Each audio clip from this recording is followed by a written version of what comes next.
Hey guys, welcome to the channel. As you see in the thumbnail, what if Naruto reincarnated into Warcraft and started living in Elf Village? Before I start, please do support for more awesome content, and subscribe my channel and like this video. Go support and follow the dasonone for writing that awesome fanfic, and also make sure to comment on this story. Link in the description. Chapter 1, A New World. Naero Senin, how much further? Asked a boy around the age of 15 to 16 with blonde hair and spikes. He wore a black with orange jacket and dark orange pants. He had his kunai holster tied to his left leg. Gaki, shut up, we just entered fire country, it's still a long way. Replied a man with long white spiky hair. He had 2 red markings coming from his eyes down to his chin. So how do you think Konoha evolved in all this time? Asked the boy, looking up at the sky and tapping his chin. Well, surely it is back to its former glory, right? Was the reply he got from the pervert, as said pervert started writing something on his notepad. Yes, I think that is true, replied the blonde with a shrug. We need to stop, said the man as he looked away from his notes. Why? Whined the blonde boy with a pout. Because it's getting dark, snapped the man, turning his head towards his protege. The boy frowned. But I miss Konoha. He whined, I want to go back now. He continued whining while looking away in anger. I know, Naruto, but we still have a long way to go. We will have to make camp here for the night. Why don't you go and take some firewood? Asked the old man, whose name was Jiraiya. Fine, replied Naruto, bored, as he started running towards the woods. After looking around for a little, he found a place with a bundle of firewood. He started picking them when he heard a twig snap. He threw a kunai in the direction of the sound and it hit a log. He heard someone clapping. I'm impressed, Naruto-kun, said a cold, calculated voice. Itachi, Naruto growled while jumping in a fighting position. So you remember me, said the voice again. A shadowy figure jumped down from a branch and landed in front of Naruto. Why don't you be a nice Jinchuriki and come along peacefully? He asked, holding his hand in front of Naruto. Naruto slapped the hand away from his face. Never, you will have to defeat me, he said stubbornly. Very well then, said Itachi, lowering his hand and closing his eyes slightly. Naruto didn't wait for Itachi to attack and started running at blinding speed towards him. He delivered a punch but was caught by Itachi, and he spun around and delivered a roundhouse kick only to be blocked. Naruto jumped down and studied Itachi. He created a Kage Bushin and hinged it into a large Fuma Shuriken. He threw the Fuma Shuriken towards Itachi, and the Uchiha jumped away, avoiding the attack. Impressive, the Uchiha said. Then you will like this, yelled Naruto as he appeared behind Itachi and thrusted a spiraling ball in his back Rasengan. He yelled. The attack hit Itachi, who disappeared in a puff of smoke. It was a Kage Bushin. Naruto turned around and saw Itachi delivering a punch. He caught the fist and moved his leg to hit Itachi in the ribs, and Itachi spun around, appearing behind Naruto, and kicked the boy in the back. Naruto flew and hit a tree. He fell on his back. Itachi wanted to continue, but he felt a powerful chakra heading towards him. I wish I could continue, but it seems that Jiraiya is coming, so I will immobilize you and flee with you. He started doing hand signs. Dog, rat, rooster, boar, monkey, ox, dragon, rat, rabbit, dog, snake, goat. He finished immobilizing jutsu. He yelled. A bright yellow light shot towards Naruto. The boy yelled in pain, and then suddenly Itachi realized something. Damn, that is not good. I mistook the last 3 hand signs. No matter, he should still become immobilized, he thought, and then his eyes widened when Naruto disappeared in a yellow flash, and the ground where he stood was now burned and black shadows were rising. Leader will be furious, said Itachi as he disappeared to study what happened. A few seconds later, Jiraiya appeared at the scene. Naruto, he yelled, this is not funny, where are you? He asked. Then he saw the black markings and the shadows that were rising from the ground near a tree. He walked up to them and studied them carefully. What happened here? He asked. He put his finger on the marking and felt a great surge of power. He immediately threw his finger back. Who did this? He asked again, looking around for answers. In another place. Naruto felt cold. He felt something wet on his back. He slowly got up and looked around. His eyes widened. The entire area was filled with snow. He studied everything closely, and he didn't see anything but large trees, larger than the ones in Konoha, and snow as far as the eyes could see. He then remembered the encounter with Itachi and shot up and looked around. he didn't see Itachi, he couldn't feel Itachi. Something was wrong. Then he heard a roar behind him. When he turned around, his eyes widened. There stood a large white bear. The bear raised its paw to swipe Naruto. The blonde boy jumped, avoiding the attack. The bear charged again, his eyes filled with bloodlust. Naruto took a kunai out and was about to stab the bear when a paw cut his back. He turned around and saw another bear. He jumped up to avoid the first bear, who hit the second. They turned towards him and started attacking him. Naruto, not paying attention, tripped on a rock and fell. He started rolling down the hill. When he stopped rolling, the world went black. The last thing he saw was that the bears retreated. A few moments later, he felt someone touching his neck. He slowly opened his eyes and saw a strange man. He looked young, and his head was covered with a green cowl. Only his eyes were visible. Even the face was covered with what seemed a green mask made out of the same material like the cowl. The man had pure golden eyes that seemed to radiate. On his shoulders there was a strange armor. It was white with a brown design that looked like roots, and in the middle of them was a strange light blue orb on each shoulder pad. He had a long dark blue robe with black lines. On his chest there was a shirt of some sort with the design of a skull. He had gloves and a belt the same color like what he wore on the shoulder. Tied to his waist was what looked like a mace, and he had a big bag on his back. "So you're awake?" said the man, taking his hand away from Naruto's neck. Naruto nodded, not trusting his voice. He saw the man offering him a hand. He gladly took it and got up. When they were both standing, he noticed that the man was taller than him. Heck, he was taller than Jiraiya. But what caught his attention was the ear that were long and pointy, but not like a fox or wolf. He looked at them in amazement. "What's the matter?" asked the man. "Never seen an elf before?" Naruto looked at him questionable. "Elf? What is an elf?" asked Naruto curiously. The man looked at him curious. "You're not from here, right?" he asked, and Naruto nodded. The man nodded. "The elves are ancient species. We live much longer than humans, and we can communicate with nature. We are easily recognized by our tall figure and long ears. We are nature's guardians, and we fight for its safety." Naruto nodded. "I understand." "Good, then tell me, little one, what are you doing here?" "Winterspring is a dangerous zone," the elf said slowly. "You don't know I was fighting someone near my hometown, and then I appeared here where bears attacked me and I fell down," he said, pointing to the trail in the snow made by his fall. The elf studied Naruto and then nodded. "Well, the bears here don't like when someone crosses their territory," he said. "So where are you from?" "I'm from the village of Konoha," said Naruto proudly. The elf looked at him and shook his head. "Sorry, I never heard of it." Naruto looked in disbelief at him and his mouth opened. He closed his mouth. He didn't know what to say anymore. If he didn't know about Konoha, then do you know about the Fire Country, or Wind Country? He asked. The elf shook his head. "I am sorry, I never heard of those and I traveled everywhere," he confessed. Naruto looked down sad. The elf saw this and smiled at him. "Don't worry, we will find out where these places are, and we will make sure you go back," he said. Naruto smiled. Then he remembered he didn't get the name of the elf. Could you tell me your name?" he asked, scratching the back of his head. "Sure, my name is Zagurk," he said. "What is your name?" "Uzumaki Naruto, future Hokage of Konoha," he said, pumping his fist in the air. "Hokage?" asked Zagurk. "What is that?" the elf asked again, raising an eyebrow. Naruto looked at him in disbelief. But then he shook it, knowing that if he didn't know about Konoha, there was no way he could know that. "Well, a Hokage is the best ninja of the village." "I see, like a leader?" asked Zagurk. "Yes," said Naruto, smiling. "I understand, but what is a ninja?" he asked, and Naruto's face faltered. "I never heard of that." Ninjas are highly trained assassins that work in groups of 4 and accomplish missions for their country. They use ninjutsu for offensive and defensive attacks, genjutsu, which are illusionary techniques, and taijutsu, which is hand-to-hand combat, explained Naruto. "So you are something like rogues," said Zagurk. "Rogues?" asked Naruto, not understanding.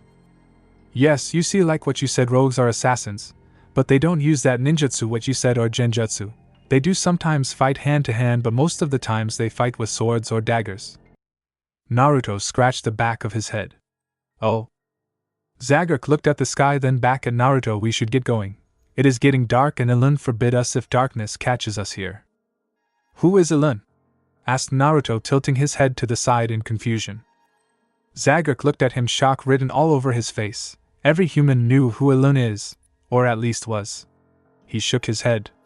I will explain later. Now want to come with me? There is a town not too far from here. Naruto nodded and started following the elf. As they were walking, Naruto saw a lot of strange creatures. There were some type of birds that had 2 heads and were completely white with some black marking and large wings. They were bigger than a bird, even bigger than him. They could be half of one of Gamabunta's legs, and they were longer, reaching to about 5 to 6 meters long. The other creatures that fascinated Naruto were some sort of human and bears or something. They had a strange face that resembled a mixture of bear with human. They had 2 horns on top of their heads and they had hoofs instead of legs. Thought they were walking like normal humans, but instead of hands they had claws. Zagreus told him that they are dangerous, and it would be bad to come face to face with one of them and not be prepared. It didn't take long for them to reach a road. Once they reached the road, Naruto looked left and right, and he saw to his right in the horizon a large tree, larger than the Hokage monument, and when he asked what it was, Zagreus stayed silent, so he dropped the question.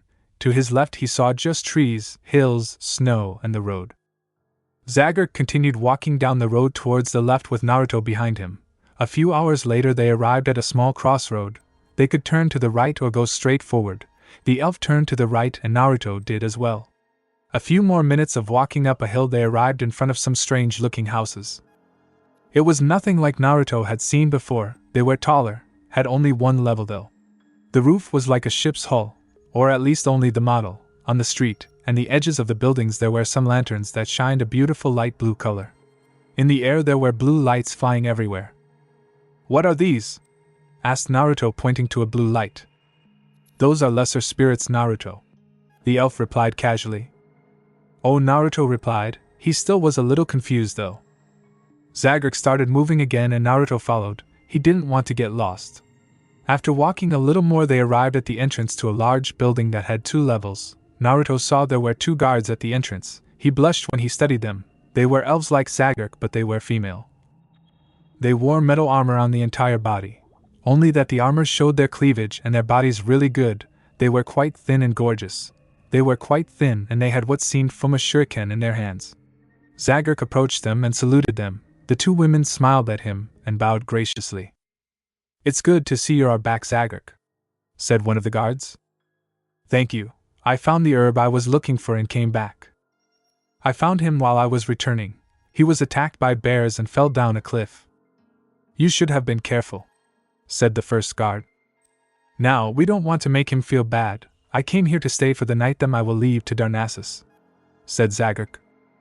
Okay, come in, the second guard said. Zagreus motioned to Naruto to follow him, and he did. Once inside he found out that they were in an inn. There were doors to rooms on the left and right side and a staircase that led to the 2nd level of the building where there were more rooms. The elf approached the man at the desk and smiled at him. The man smiled back. It is good to see you are unharmed, Druid, said the man. Naruto raised an eyebrow. What is a Druid? He thought. Yes, I would like 2 rooms for the night, for me and the boy, he said, pointing to Naruto. Certainly, the 2 doors to your right are free, he said, giving him the keys. Zagreus paid the innkeeper and walked to Naruto. He gave him a key and showed him his room. Naruto entered his room and saw a large bed, so large that 3 people would fit. There was a lantern like outside inside the room near the window, and the light was present but weaker than the ones outside. There were strange flowers in a vase on a table near the bed. There was a mirror on the wall near the table. Naruto walked in the room and sat on the bed. He turned around and saw Zagreus close the door. The elf looked at him before talking. I want to ask you what you will do tomorrow. I will leave this place. Naruto looked down. I don't know. I don't even know where I am. The Druid looked at him. You are in Azeroth, my boy. Naruto looked at his questionable, and then the Druid understood, but he wanted to make sure something. Do you know what Outland is? Naruto shook his head. The elf frowned. Just as I thought, you aren't from this world. Naruto fell off the bed. Where am I then? He almost shouted. Like I said, you are in Azeroth. Explain, Zagreus, how you got here. I do not know. Maybe you do. Naruto thought for a second. Last I remember is that the one I was fighting was trying to immobilize me with a technique, and then I remember waking in the snow. The Druid pondered for a second, he then nodded. Maybe that person did something wrong and sent you here by mistake. Naruto looked out the window. I say, is there a way back? He asked. Not that I know of, but if you come with me you might find your answer, he said. Naruto looked at the elf, he closed his eyes. Well, I would come, but could you tell me something? Sure. What is a druid? He asked. A druid is someone that communicates with animals and plants. The druid can transform into an animal as well. He can call upon the force of nature by creating lighting, or making roots come out of the ground and so on. The druid can sometimes pacify animals. Naruto nodded. Okay, I think I understand. Good, you should sleep. Tomorrow we have a long way to go, said Zagurk as he walked out the room. Naruto leaned on the bed and turned his head to the lamp. He wasn't sure if it's alright to let his guard down. Sure enough, the druid proved to not lie and not wish him any harm, but what about the others that were in this small town? He didn't want to relieve the beatings from his past again. He managed to get away from them. He closed his eyes and his mind drifted to Konoha and his friends that were still there. He cursed Itachi for what he did to him. He cursed his luck for letting Itachi take him down so easy. Then his mind drifted to Sasuke, the boy who he considered to be his best friend, the boy who betrayed him for power, and went to Orochimaru just so he can destroy his elderly brother. His mind then went to the pink-haired girl called Sakura. Sure enough, she never treated him like a human, ever. But still she was his friend and she accepted the fact that he failed the first time to bring Sasuke back and accepted him. He smiled when he remembered what she said. She would help him in bringing back the traitor. Then he remembered about Tsunade. She would be worried sick now if Jiraiya arrived in Konoha without him. He wondered how hard Tsunade would beat the old pervert for losing her adopted son. Naruto sighed and opened his eyes again. Looking at the lamp, he felt a wave of comfort heading towards him. He smiled and closed his eyes, drifting to sleep.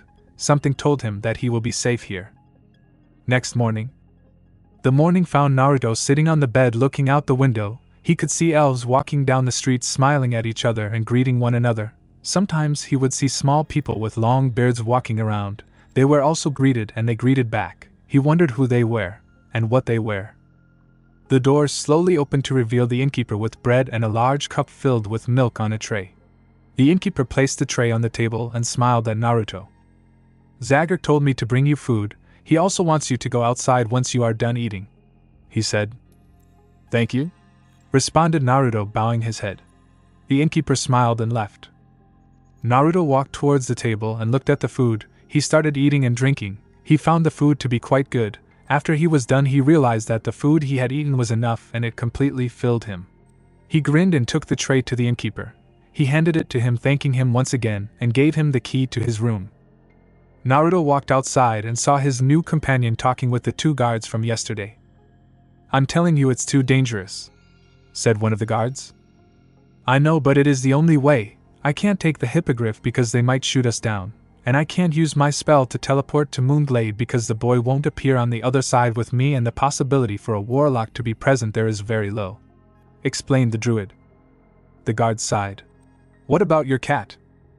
I'm afraid I left Nightwalker at the stables in Astraner. Why would you leave him there? Asked the second guard. I couldn't afford to risk his life to come here. The guard sighed again. I guess you're right. She turned and saw Naruto at the door and smiled. Good morning, young one, she said. A morning, replied Naruto, uncertain. Zagurk turned around and saw Naruto. He smiled under his mask. His eyes turned to you like Kakashi's visible eye when he smiled. It's good to see you are up. Enjoyed the meal? He asked. Yeah, I feel full, replied Naruto, happy. That is good. Well, we should get going. We have a long way to Ashenvale, said Zagurk, putting his bag on his back. Take care and don't overdo it, said the first guard. Yes, we do not want to lose another druid, replied the second. You do not need to worry. We will be safe. Come, Naruto, said the elf. Naruto nodded and waved at the guards.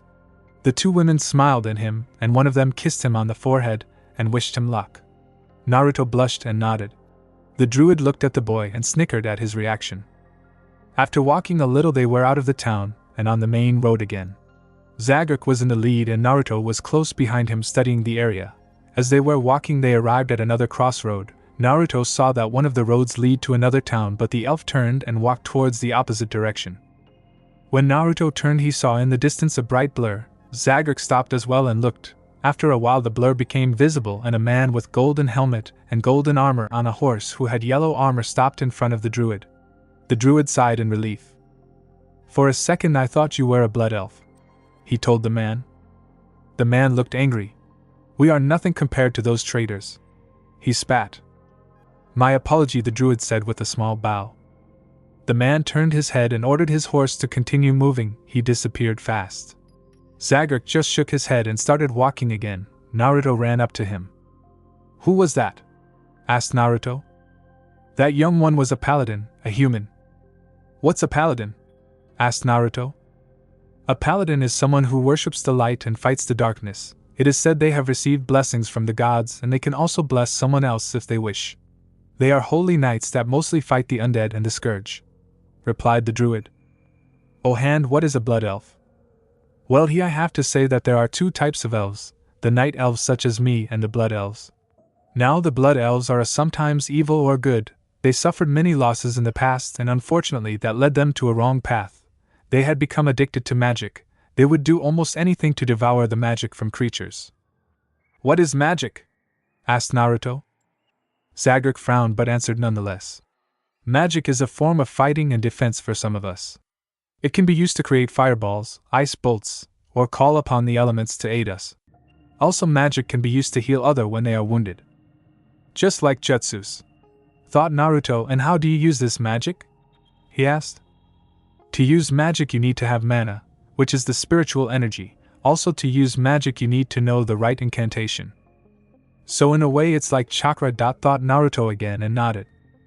The rest of the way they walked in silence. But it seemed that Zagreus didn't like that silence. Naruto understood that he was expecting to be attacked at any point, and he didn't blame him. He didn't like all this peace and quiet, not one bit. After a while they arrived at a large entrance to a cave. It was guarded by 4 or 6 things that looked like bears. They had the face of a bear. Around the neck they had a necklace of some sort with leaves and small teeth. They had either a light brown color fur or a completely brown fur. They carried weapons such as small swords and staves. One of the creatures saw them approaching and sniffed them. He started talking in a language Naruto didn't understand, but it seemed that the Druid did. "What do you want?" asked one of the guards. "We wish to pass and reach Felwood," responded Zagreus. "And who are you? And who is the boy? We do not let anyone pass that easy." "My name is Zagreus, and I am in good terms with your leaders," he said, and took a ring out of the pocket and showed it to the guard. "The ring of acceptance. Very well, you may pass, but not the boy," said the guard.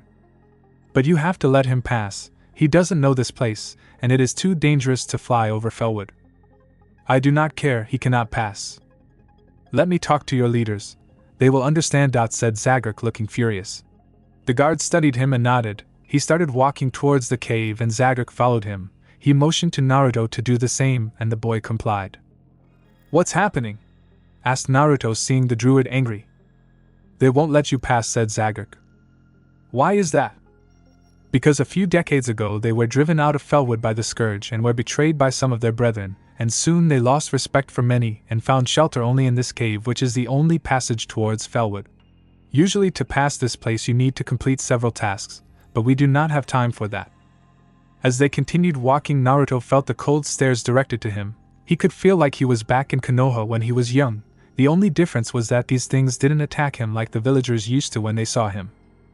He heard the creatures growl at him and trying to intimidate him. He also saw some that were preparing their weapons in case he tried something funny.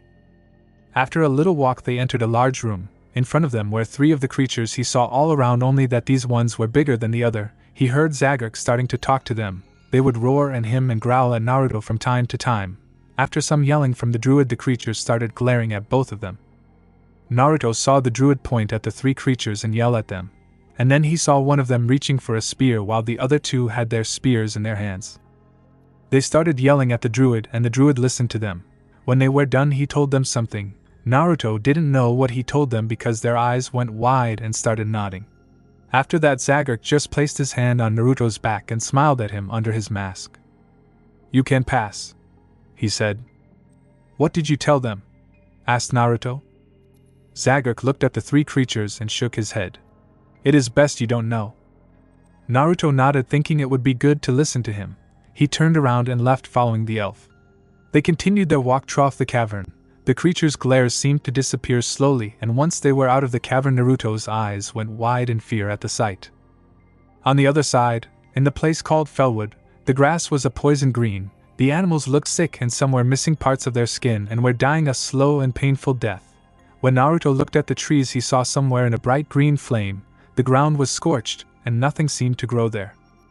Ugly, I know, said his companion.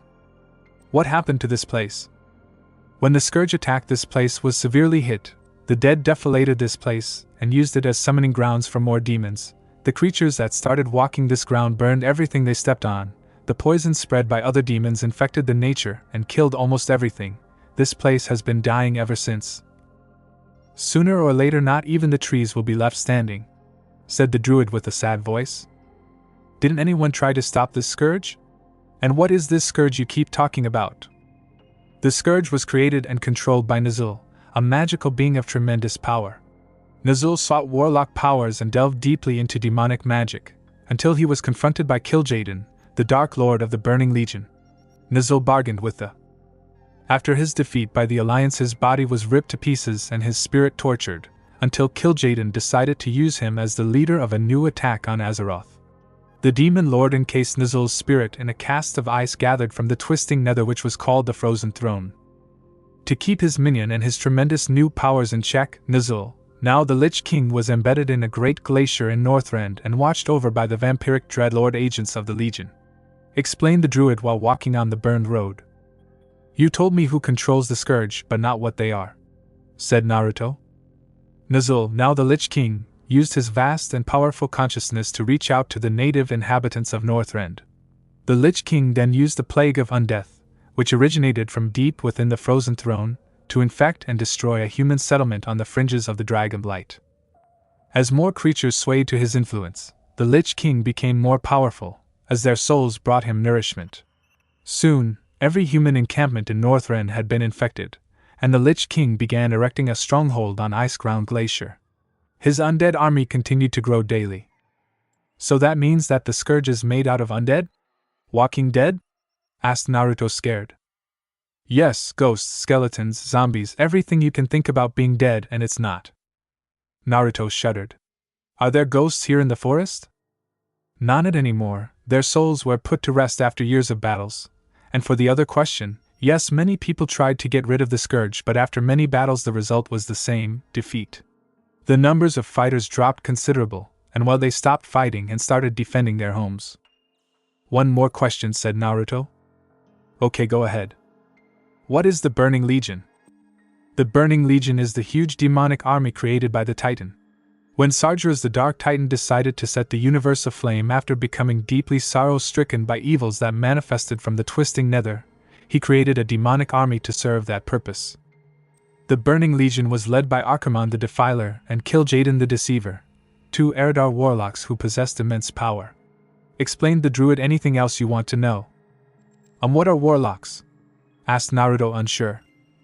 Warlocks are those who have delved deep into demonic magic. Their strengths lie in the resourcefulness of their summoned minions, and their ability to inflict pain over time and destruction with spells. One unique ability of warlocks is their power to summon demons to their aid. A warlock can summon 4 types of demons, binding them indefinitely until death or dismissal. These 4 types of demons are the Imp, Voidwalker, Succubus, and Fellhunter. Naruto nodded. So warlocks are the cause of all this? Not entirely. You see, the Alliance, which consists of humans, night elves, dwarfs, and gnomes, have warlocks in their ranks. These warlocks assist us in battle and send the darkness back from where it was summoned. What are dwarfs and gnomes? Asked Naruto. That you will see later on, young one. It is too hard to explain at the moment. Naruto frowned but accepted the fact nonetheless. He continued to look at his surroundings, amazed of the destruction. He would sometimes see deers that would drop on the ground and die, and he felt sorry for the animals. When he looked around, he also saw dead bodies or skeletons on the ground. The Druid explained that they are remains from the last battle that took place there. When they were going down the path, Naruto gazed to his left and saw 3 strange statues on a lake that resembled something. He didn't know what they were, and he didn't ask. Gazing down at the bottom and on top of the water, he saw something strange. There was water on the ground moving left and right like it would be walking. They had arms and yellow eyes and some strange bracelets on the wrist. Naruto looked at the Druid and then back at the strange creatures. The Druid nodded. Those, my friend, are water elementals. The spirits of the water created them. Naruto nodded. He looked around again and saw strange rocks that formed a huge body walking around. These rocks were flaming. The flames had a dark green color. And those are infernals. They were summoned here from hell. Their fire can burn the skin easily, explained the Druid. They won't attack us if we don't get too close. Naruto nodded and moved closer to his companion. The Druid placed a hand on his head and smiled at him. There is no need to worry. They continued walking down the road. Zagreus said that it is safer to stay on the road since most monsters appear in the middle of the forest. And it was also safer because there were no bandits that could attack them, since they would be foolish to come in such a place, as merchants never come on this road. A few hours later they arrived at some ruins. From what it seemed the place used to be a village. The Druid became more and more alert. Something was amiss and Naruto felt it also.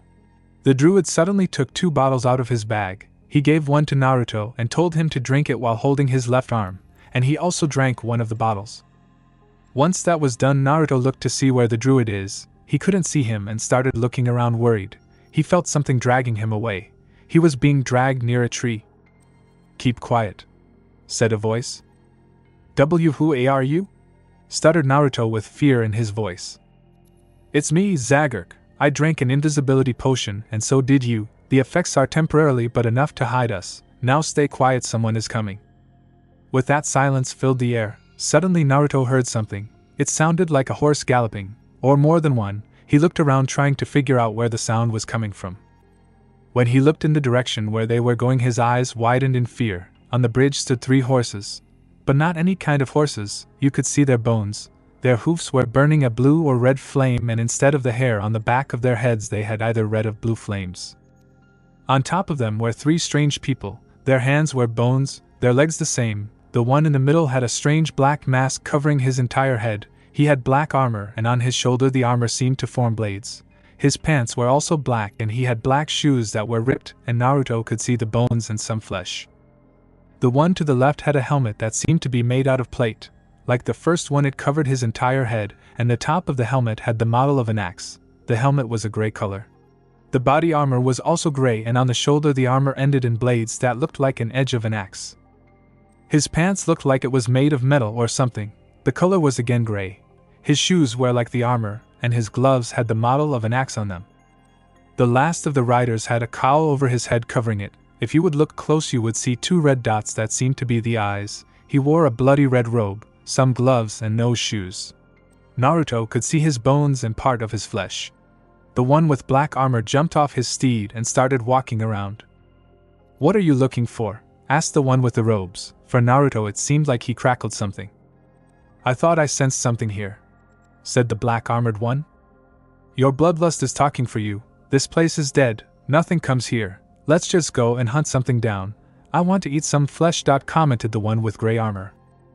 The robed one nodded and the guy with black armor got back up on his steed. They started galloping away. But before they were out of sight, the one with black armor looked back once again, his eyes resting on Naruto. The blonde boy felt a chill running down his spine. That strange person was strange. When the rider turned his head, he disappeared in the woods with the rest of his companions.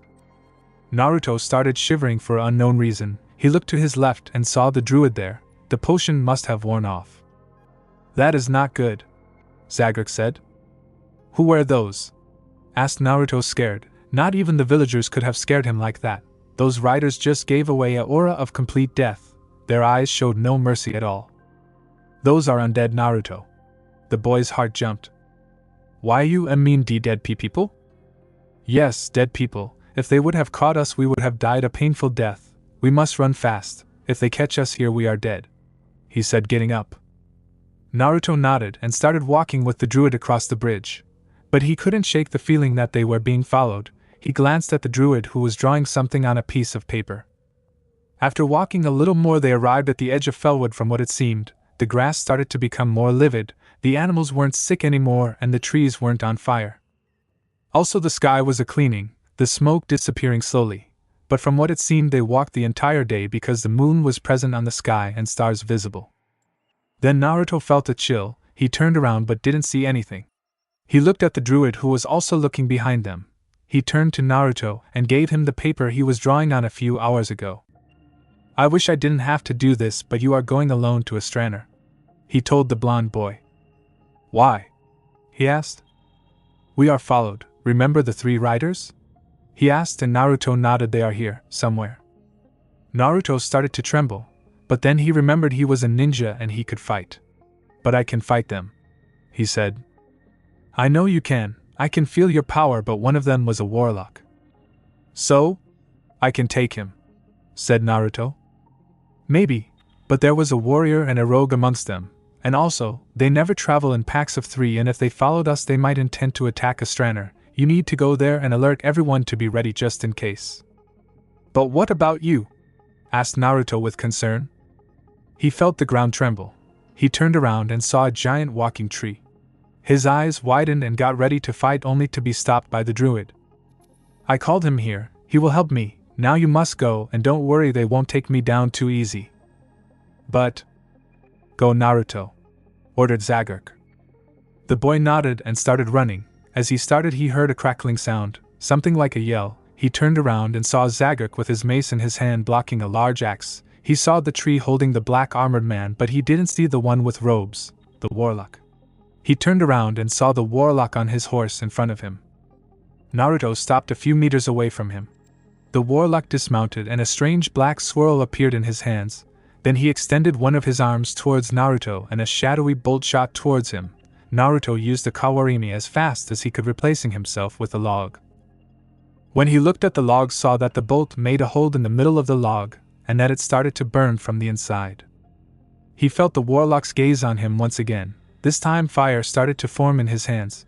When Naruto thought that whatever he was doing was ready, a strange cat with long ears and the design of a paw on its chest appeared out of nowhere, and hit the warlock, making him lose concentration and the fire to disappear. "I told you to run!" yelled the cat to Naruto. Naruto was dumbstruck for a second, but when he saw the cat growl at him, he started running, following the map. Taking one last glance behind him, he saw the cat becoming taller, the tail disappearing and armor appearing. The cat transformed into Zagurk, and Naruto now remembered when he told him that druids can shape into animals.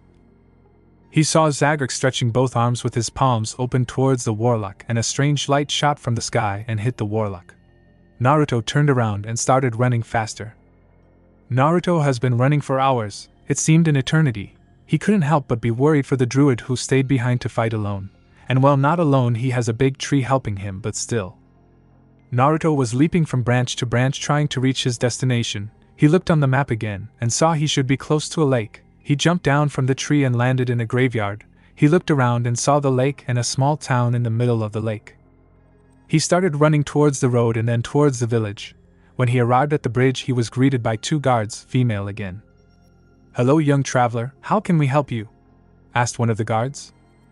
Naruto was holding his knees, panting. He said, "Pant, to warn you in case, pant, they want to attack."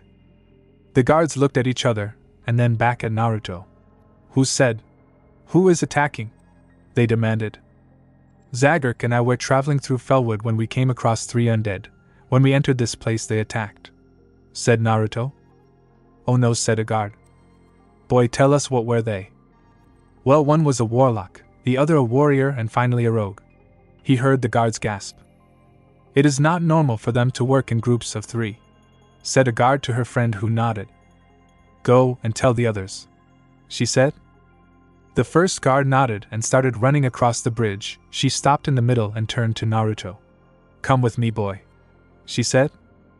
Naruto nodded and started following the woman. Once they crossed the bridge, Naruto saw the same model of buildings like in the last town he was. But unlike there, here were more guards than there. They patrolled the street in group of 2, they were either female or male, but only night elves. Naruto followed the woman till they reached a large building with 2 levels. There he saw 2 guards, male, guarding the door. "What brings you here, Vanna?" asked one of them. "I'm here to see the captain. We have a druid out in the forest attacked by 3 undead," she said in a hurry. The guard's eyes went wide and nodded. Naruto followed the woman inside. There he saw a woman with long silver hair and green eyes looking on some papers. There were 2 other guards but female. On their head there were helmets. It covered their head and their noses. The woman with silver hair looked at the guard known as Vanna. "What brings you here?" she asked. "Forgive my intrusion, Captain Svania. This boy has something to tell you," she said, pointing to Naruto. "Well, go on, boy, tell me," she said with a kind and warm voice. "My friend Zagurk is under attack by undead at the edge of Felwood," he said. He saw the guard stiffen and the woman looking at him with anger. "I hope you aren't lying," she said, enraged. Naruto shook his head.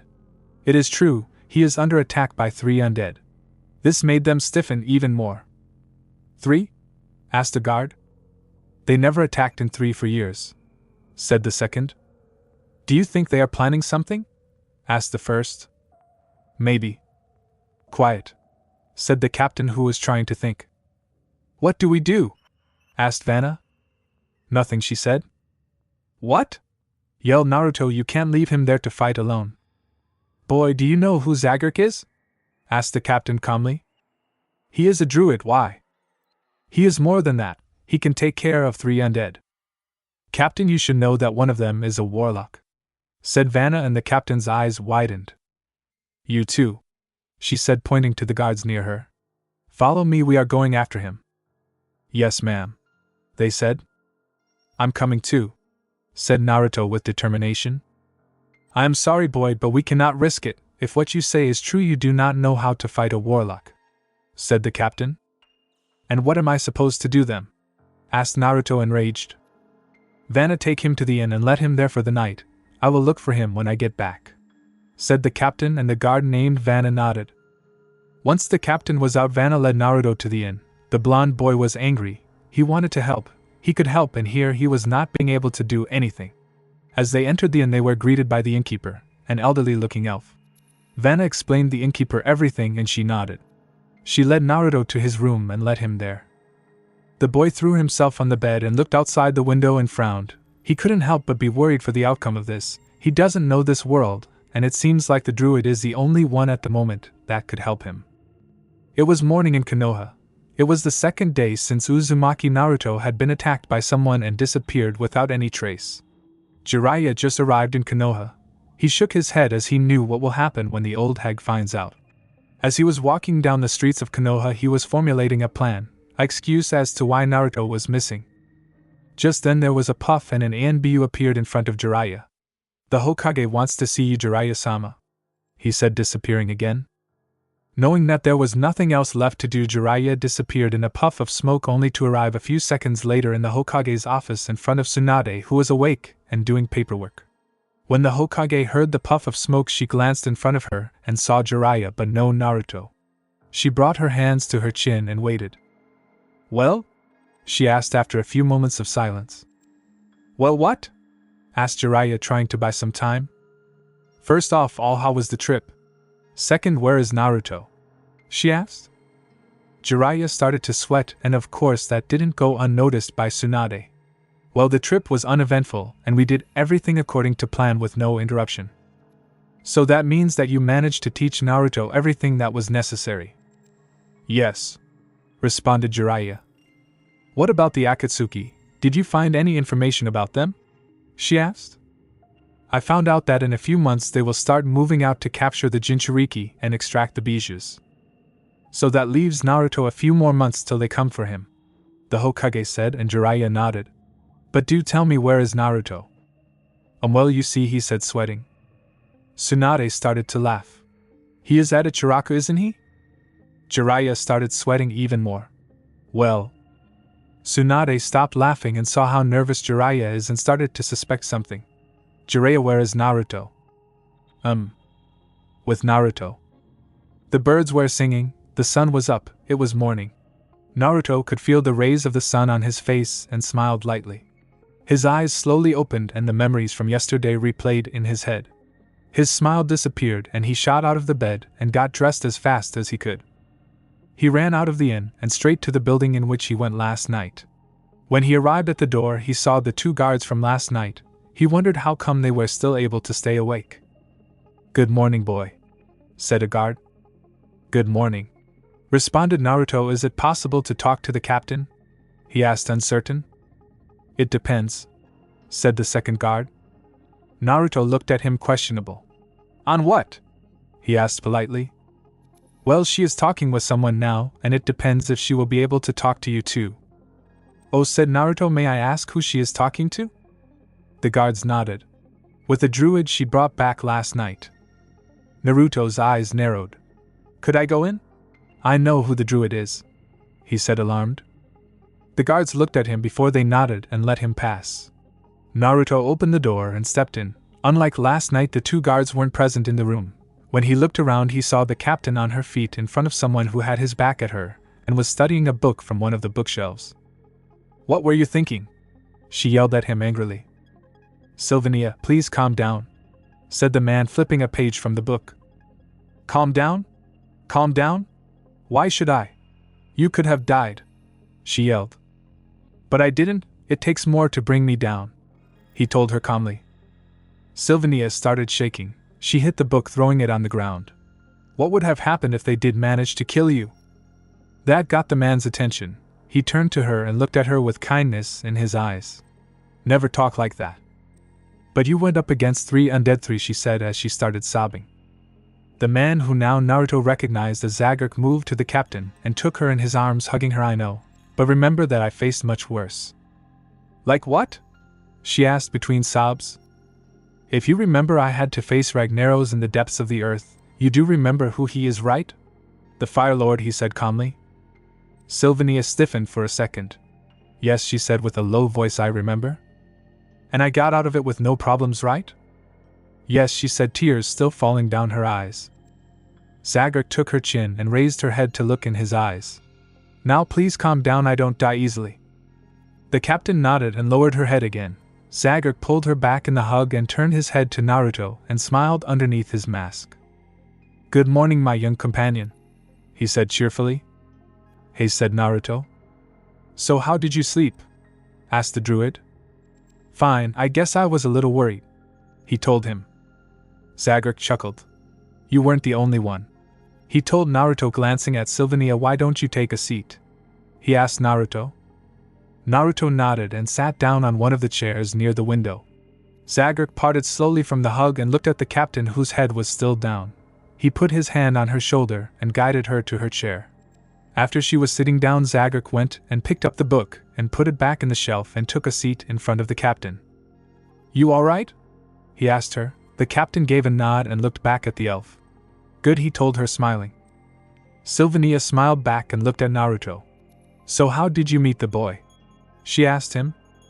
"I found him in winter spring in the snow. He was attacked by bears," said Zagreus. Naruto scratched the back of his head, grinning sheepishly. The captain shook her head, giggling. "What?" asked Zagreus. "Oh, nothing," she lied. "So tell me what you are doing here." "Can't someone visit an old friend?" he asked, pretending to be hurt. "Zagreus, don't do that. You were here a few weeks ago," said the captain, shaking her head. "Well, we are heading to Darnassus and Astraner was in the way. Besides, I left Nightwalker in the stables here," confessed the Druid. "Oh, your cute companion," said Sylvania in a tone like she was almost squealing. "He was so nice." "He didn't cause trouble, I hope?" "No, not at all," said the captain, "but I hope you don't mind that I took him out for hunting on several occasions," she confessed. Zagreus shrugged. "I know he is in good hands if he is hunting with you," he told her, making the captain blush lightly.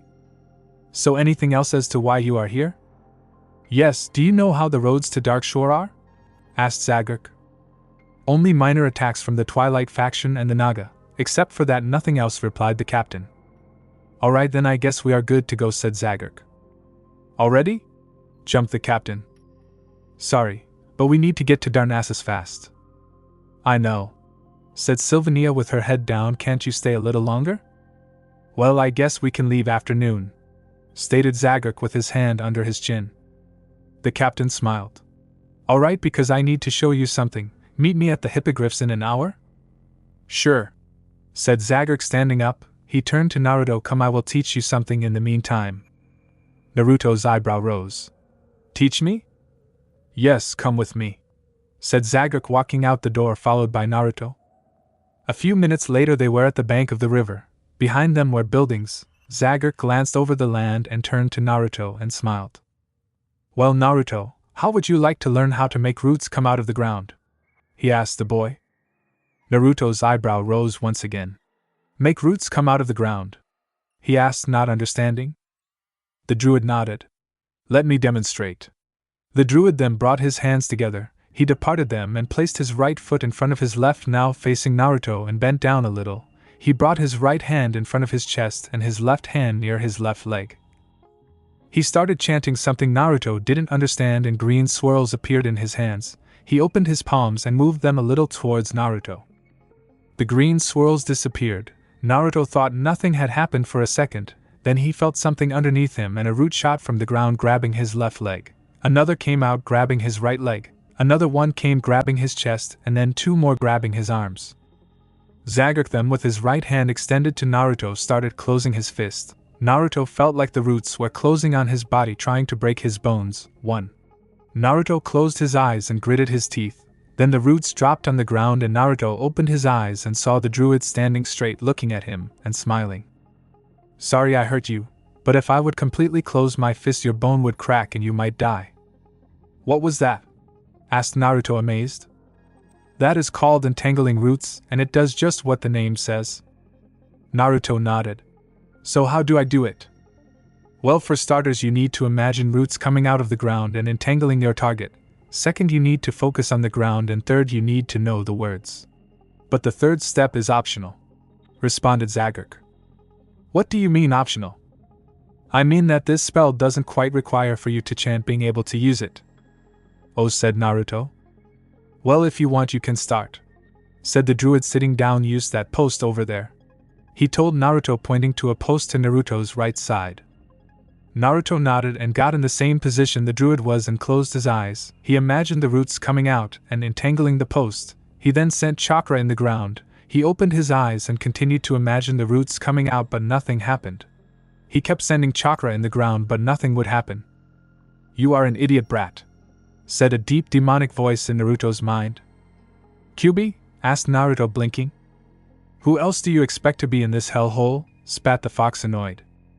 Naruto ignored Kyuubi and started to concentrate again, trying to make the spell, as the Druid called it, work. It will never work because you aren't a spell user, idiot. Said Kyuubi, getting bored. Like you know, retorted Naruto. Yes, I do. If you would take my advice, then listen to me and do some hand seals and call a name for the jutsu while imagining what that elf told you to. Naruto mentally shrugged and started thinking of hand signs. Zaguk, who was looking at the time over Naruto, felt another presence stirring inside the boy. He raised an eyebrow when he saw the boy spacing out. He also felt that the presence was not natural, like something had happened to it. A spirit? The Druid asked himself. An animal of some sort. He thought again, looking at Naruto. It seems restless. Something is tampering with the spirit. He thought once again, trying to understand what he was feeling. I should ask the Archdruid when we get to Darnassus and the boy. An hour passed fast. Naruto didn't manage to do anything. The Druid looked at the sky and sighed. He got up and walked to the blonde boy. I will be back soon, he told him. Okay, said Naruto with his eyes still closed. The Druid smiled. He liked that the boy was perseverant. He turned around and started walking to the hippogriffs, whatever that was. A few minutes later Naruto came up with some hand signs. He taught again, and when he was sure they were right he started doing them. When he was done he called out the name of the jutsu, which he thought should remain the same as the name of the spell. Entangling roots, said Naruto, moving his open palm towards the post. Slowly roots started to come out of the post, entangling the post. Then Naruto started to close his hand into a fist. The roots started to close on the post. Cracking sounds could be heard. When Naruto's fist was closed, the roots were entangled so hard on the post it looked like the post was actually broken in pieces, and when the roots would disappear the wood will fall on the ground. Naruto smirked and opened his palm and let his hand drop down. Then roots receded in the ground, leaving the post barely standing up and all cracked. Konoha, Hokage office. At the moment Jiraiya could be found on the ground rubbing his head. His left eye was black. At the table you could see a red Tsunade, but not because she was embarrassed or anything like that. She was fuming. She was angry and beyond pissed. Who attacked him? demanded Tsunade. I already told you, I do not know. Tsunade let out killing intent and gritted her teeth. Someone must have attacked him, and he must have left a trail, she said angry. I already checked the place. There is nothing that leads to anyone, just some strange markings and black shadows rising from the ground, said Jiraiya, standing up. I want you to take a team and investigate, demanded Tsunade. And what should I take? I don't know anyone that can understand markings, or who knows. Now even you don't know what you are saying, said Jiraiya, chuckling. If I were you, I'd be careful to what I say, said Tsunade, dangerously making Jiraiya's chuckle stop. Okay, I understand, said Jiraiya, shaking under her gaze. Good, take whomever you think is capable and bring back results, said Tsunade. Right away, said Jiraiya, disappearing. Tsunade then turned to the window and gazed outside. Where are you, Naruto? She asked herself. Somewhere in sound. Sasuke was fuming. He was angry. Orochimaru dared to interrupt his training, and for what? He asked himself. Actually, not even he knew what he was called for. He shrugged and stepped into the snake's throne room. You called Orochimaru-sensei? He asked. Yes, it seems I located Itachi, even if it was for a few moments, said Orochimaru, grinning. Sasuke's Sharingan flared. Where? He demanded. It seems he had attacked your old teammate Naruto, said the snake, chuckling. I don't care about that idiot. Where is Itachi? I hope he didn't kill him. Orochimaru stopped chuckling and looked at Sasuke. No, he is not dead, but your old teammate. He stopped to see how the boy would react. Sasuke's Sharingan stopped flaring and he was now looking questionable at Orochimaru. The dope didn't die, did he? He thought I need to fight the dope. He can't die. Sasuke glared at Orochimaru, demanding to know what happened. Well, Sasuke-kun, my spies tell me that Itachi engaged Naruto when he was gathering firewood. Sasuke's eyebrow rose. Why would my brother attack the dope? Don't you know? Mocked Orochimaru. Know what? Hissed Sasuke. Oh, about the truth, said Orochimaru in a mocking tone. What truth? Demanded Sasuke, hissing with his Sharingan activated. That the Kyuubi isn't dead. It never was dead. It was sealed inside a blonde boy named Uzumaki Naruto. Sasuke stared at Orochimaru. Don't lie to me, he said dangerously. He saw Orochimaru grinning. The foolish snake was thinking that he can't defeat him. How wrong he was. Oh, I am not fooling you. You see, no one can defeat Kyuubi, so the only way to stop him is to seal him away, which is what exactly happened, said Orochimaru, grinning. Sasuke's Sharingan deactivated. That doesn't explain. Itachi? Asked Orochimaru. But it does. You see, he is part of an organization called Akatsuki who tracked down the 9 bijous. Akatsuki capture the containers called Jinchuriki and extract the bijous. Too bad that the Jinchuriki die when the process is over, he said, pretending to be sad. The information shocked Sasuke lightly, and then he remembered the battle at the Valley of the End when Naruto used the strange chakra and he demanded to have it, and his ex-teammate told him he would give him if he could because it was a curse for him, and it would be for anyone that would have it. And what happened to Naruto? Asked Sasuke. My spies tell me that Itachi tried a jutsu to immobilize him but did the jutsu wrong, and Orochimaru paused to find the right words, vaporized him, he said with a sadistic smile. Sasuke flinched. He's dead? He asked with no emotion. I don't think so. From what it looks, he was teleported somewhere, or who knows, said Orochimaru, shrugging. Sasuke turned his head to the side and started thinking. He turned around and started leaving. I'm going back to train, he told the snake. When Sasuke was out of the room, he started to ponder. For the first time in 3 years he was concerned for Naruto. No, scratch that. For the first time since the massacre he started to get concerned over someone. I wonder where the dope is, thought Sasuke as he was walking down the dark hallway. With Naruto. Naruto was standing on the grass looking up at the sky. He had practiced for an hour and finally broke the post and had nothing else to do, and he didn't want to do any other jutsu as to not arise questions for him and Zagurk. He heard footsteps and turned his head slightly to where the sound was coming from. When he looked, he saw the Druid there smiling at him. So did you do it? He asked. Naruto nodded, and the Druid looked at the post and saw it in pieces. He looked back at Naruto and smiled. Well, if you are done, let's go and eat. We will need to leave in 30 minutes. Yada! Yelled Naruto, jumping up and running up to the Druid. Do you have any ramen? He asked. The Druid raised an eyebrow. Ramen? What is that? Naruto's eyes went wide. You don't know what ramen is?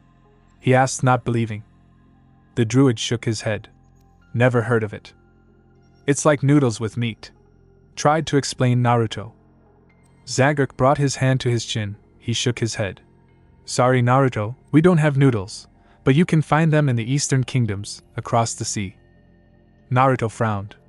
Then what are we going to eat? He asked. Come with me, said the Druid, smiling. We have our own specialties. Naruto nodded and followed the Druid. A few moments later they entered in what looked like a small restaurant. They sat at a table near the window. After a few minutes a waitress came. May I take your order? She asked kindly. Could we have a menu first? Asked the Druid. My companion is new to this food, he said, pointing to Naruto. Of course, said the waitress, handing them a menu. I'll be back soon, she told them and left. Naruto opened the menu and looked inside. There was a wide variety of food, and he even found fish sticks. He decided he would have that. After about 10 minutes the waitress came back. So what will it be? She asked. I will have the fish sticks, said Naruto. I will take the fish sticks as well with vegetable delight, said the Druid. The waitress nodded and left. After staying in a few minutes of silence, Naruto spoke. Zagreus? Yes, responded the Druid. Is the captain her your girlfriend's? He asked, not sure. The Druid chuckled. No, Naruto, she is not and never was. She is a good friend. Oh. What gave you that idea? He asked. Well, it's how she acted with you and how you acted with her, he said sincerely. It's understandable. But no, we acted like that because Welsh really was afraid to lose me, he said with a tint of sadness in his voice. Why is that? Asked Naruto. Well, you see, when war broke here years ago, her family and friends went to fight the threat and they all died, he said, making Naruto flinch a little and lower his head, and she lost almost everything. She doesn't have any family members alive anymore? Asked Naruto with sadness in his voice.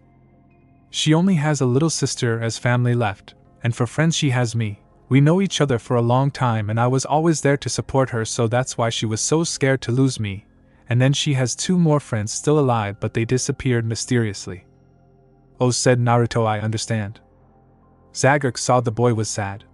There is no need to be sad, Naruto. Things like death are bound to happen. I know, but it's just that Naruto stopped as their food came. They started eating and didn't talk the entire time.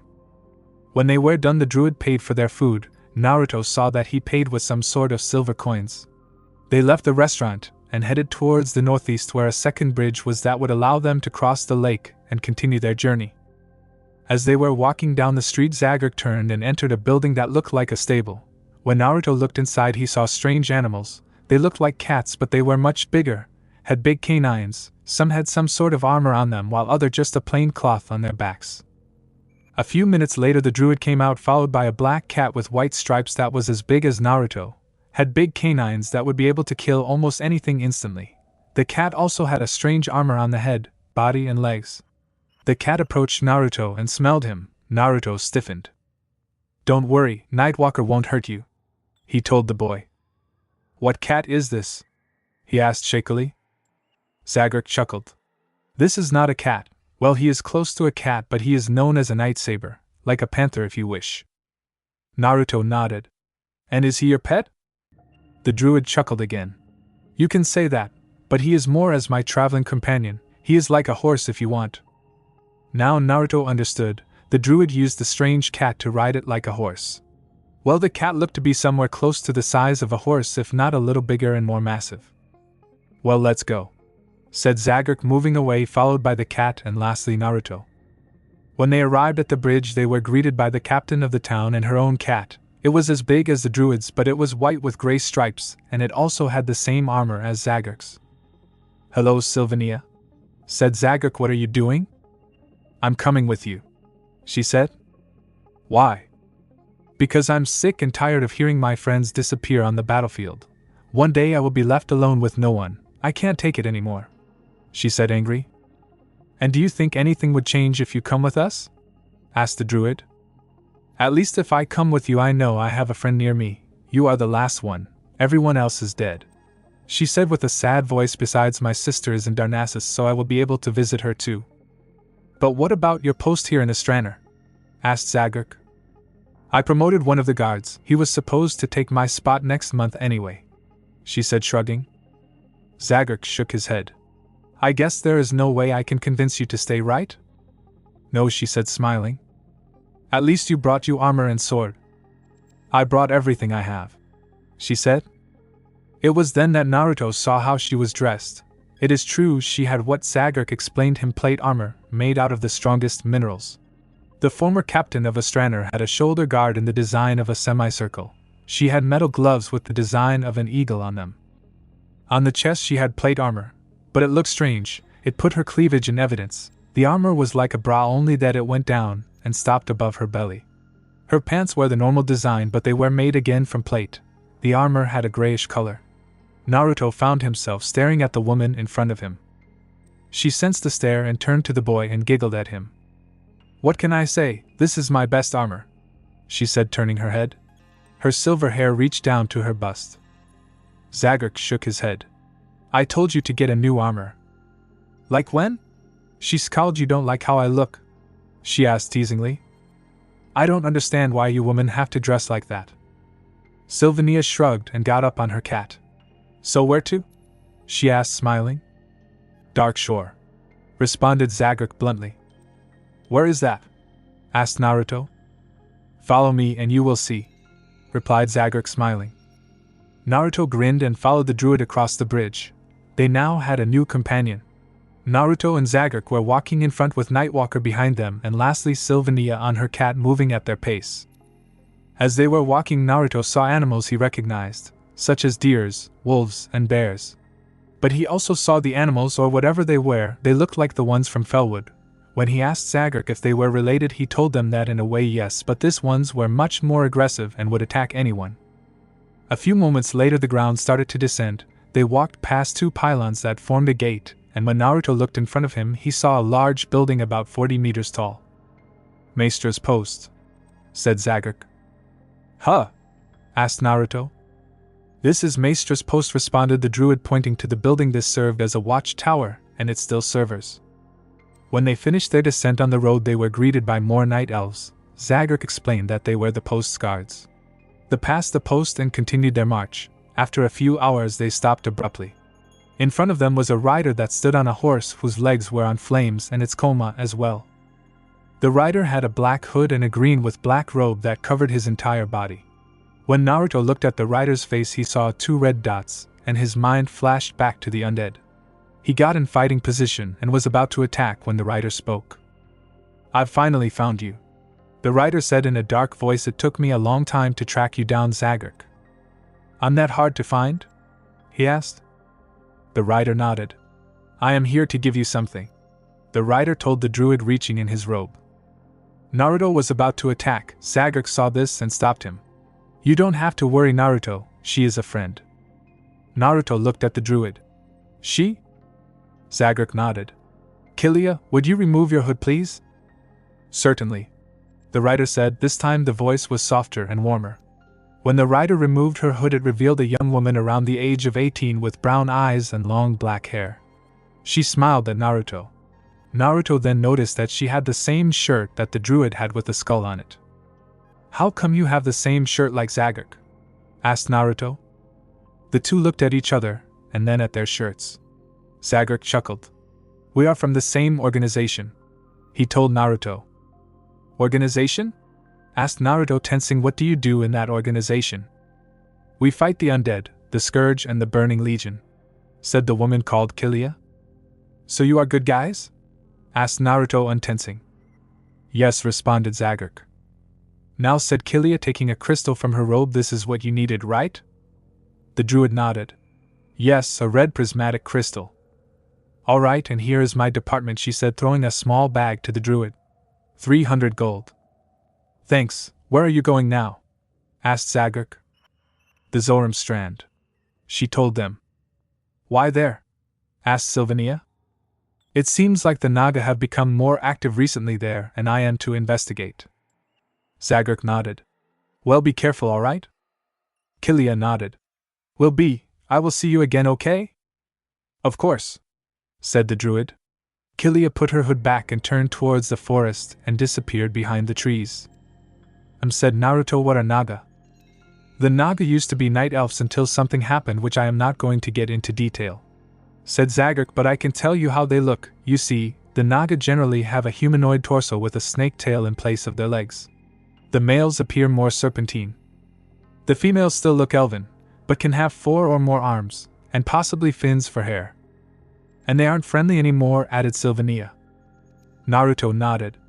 After that the group continued their march. After walking a little more the environment started to change again. The trees became darker, and so did the ground, but it still held the living touch. Naruto was studying everything around him. The place looked darker than a Shenvale, and maybe this is why they called it Darkshore. Zagreek looked up at the sky and saw it was getting dark. He told the group they would stop for the night, even tough they were only a few hours away from the next village. They left the road and entered the woods. A few moments later they arrived in a clearing. Zagreek and Svania took out some blankets.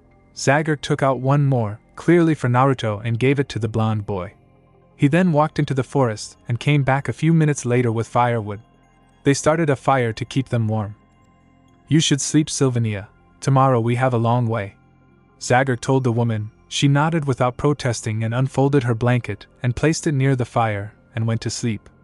When the Druid was sure she was sleeping, he turned to Naruto. Could you answer me a question? He asked. I'm sure. Who is inside of you? Asked the Druid, startling Naruto. What spirit do you carry? Naruto's eyes went wide. He didn't want him to know about Kyubi. What if he would do something like the villagers? He started to hesitate, gaping. The elf saw this and smiled at Naruto underneath his mask. I'm here to help. You can tell me, I won't harm you. Naruto sighed. I don't know that for sure. Why are you so afraid to talk about it? Asked Zagreek. It's because I was always shunned because of him, because people thought I was what I am carrying and that I am a demon. I see, said the Druid. Well, I can't force you to tell me, but if you do tell me, I promise I won't do anything like that. I understand people and judge before acting. Naruto sighed and nodded. Well, it's like this. 15 years ago my village was attacked by a 9-tailed fox demon, the strongest of the tailed demons. When it attacked the village leader, the 4th Hokage had no choice but to seal the demon in a newborn baby since he couldn't defeat it. Naruto paused. He wanted the child to be seen as a hero for the burden, but people shunned him and taught their children to do the same. I grew up alone, helped just a little by a few people that knew I wasn't a demon. Naruto paused again and sniffed. But there were those that wanted to kill me. For 12 years I was beaten to near-death situations. He chocked a little. He was holding back tears. After I graduated the ninja academy I got some friends and then more and more, but one day I fear that they will shun me if they find about the fox, Kyubi. Zagreek nodded. The boy carried the spirit of a demon fox with 9 tails. You know why I asked that? No, Naruto said quietly. It's because I felt the fox, and there is something strange about it. Naruto looked up. What do you mean? I can feel that the spirit of the fox is controlled or something. I don't know how to say it. He explained. What do you mean controlled? I mean that something is making the fox evil. Naruto stood in silence to think. They stood in silence for what seemed hours. Then the elf let out a yawn and lay down to sleep. After he closed his eyes he said one last thing. You should know, I don't think of you as a demon, you still are a human boy. My opinion on you hasn't gone down. With that he fell asleep. Naruto smiled, but then the smile faded when he thought about what the Druid told him about Kyubi, that he was being controlled. He sighed. He didn't know what to think anymore. He lay down as well and let darkness take over him. The next morning Naruto woke up to the smell of something cooking. When he opened his eyes he saw Svania cooking some fish. She was in the same armor like last time. She bent down to take another fish from the ground, exposing a little more of her cleavage. Naruto felt blood coming out of his nose and fainted. After a few minutes he woke up to see a cat with long pointy ears like a elf's looking at him. Ah! Screamed Naruto, jumping up. He then heard the cat chuckle. Zagreek, I told you not to scare him, said Svania, who was sitting on the ground. Sorry, I couldn't help myself, said the cat. That scared Naruto. Zagurk? Asked Naruto, not sure. The cat nodded. Remember when I said that druids can change to animals? He asked, and Naruto nodded. Well, this is one of the animals I can change into, he said. Zagurk, did you look around? Asked the woman. Yes, I didn't sense anyone, only some harmless animals, responded the cat. Alright, then I guess we wait for you and Naruto to eat, and then we are set to go. The cat nodded. It suddenly started to grow, the tail slowly disappeared and the cat completely changed. Now instead of the cat stood the night elf known as Zagurk. The elf took 2 cooked fish. He gave one to Naruto and started eating the other one. Naruto followed suit. Naruto, said the druid. HM? When we get to Darnassus we are going to talk to the Archdruid. Archdruid? Asked Naruto, what is that? The Archdruid is the most powerful druid in the world. He responded, the most powerful alive, that is. Naruto nodded. When they were done eating they packed everything and made sure they erased the fact that someone had been there last night. They left the woods and arrived on the road once again. They continued their travel to the next town called Oberdeen. This town was a port town. From there they would take a boat to a nearby island called Teldrassil, where the capital city of the Night Elves is. As they were walking, night elves on armored cats passed them coming from the direction in which they were heading. Naruto looked at his 2 companions, who frowned. It seems that the priestess is on alert again, said Zagurk with a sigh. Priestess? Asked Naruto. Yes, our leader is a female priestess, follower of Elun, explained Sylvania. That reminds me, said Naruto, who is Elun? Sylvania's eyes went wide. You don't know? She choked and Naruto shook his head. Zagurk chuckled and decided to explain. Elun is the major deity worshipped by the Night Elves. She is associated with the larger of Azeroth's 2 moons, the White Lady. Elun is the only true goddess in the world, and the most powerful eternal in Azeroth. In the world's infancy, she protected all living things and allowed them the chance to grow and thrive. Whenever she found violence, she would cast her calming influence across the land so that peace and healing might be given another chance to thrive, said Sylvania to Naruto. Thus it was for many centuries, until arcane energy began to leak into the world through the Well of Eternity. Despite her attempts to guide them away, she watched in horror as her spiritual children were drawn to the well and seduced by its power. Though her companion Malorn and their child Cenarius joined her faithful among the Kaldorii in an attempt to stave off the arrival of the Burning Legion, the demons spilled across the land in a wave of death and destruction that even the moon goddess could not prevent, explained the druid, sadly gazing at the sun. Sylvania decided to continue. Just as she felt she had once again accomplished her task and brought Azeroth toward a new era of peace, the human kingdoms fell under the corrupting influence of high elven magic, and crumbled into chaos. Shortly thereafter, the Orcish horde came to Azeroth and sparked a new era of warfare that threatens to consume the world like the War of the Ancients did so long ago. Elun never engages in combat of any kind, nor does she allow it to occur in her presence. Though she never physically manifests in the world of mortals, when she involves herself in a violent situation she arrives invisibly and undetected, using her song of peace to calm the combatants until sunrise, explained Zagurk. Do you understand who she is? Asked Sylvania. Yeah, I guess I do. She is a powerful god. Exactly. But what is the Well of Eternity? Asked Naruto. I think you need to explain this, Zagurk, said Sylvania. Alright, said Zagurk, the Well of Eternity is a massive pool of water infused with raw mana at the base of the World Tree. Coveted by demons, warlocks and many mages, the well is the greatest source of arcane magic in the world. While the World Tree's powers have suppressed the corrupting nature of this magic for centuries, if the tree were ever destroyed, this well would be the source of unfathomable power to an evil creature powerful enough to wield it. OHIC, said Naruto.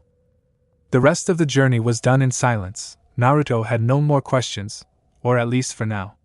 After hours or walk they finally arrived at the next town, of course buildings like the last ones, only that this one had a port, and Naruto could see in the distance 3 ships.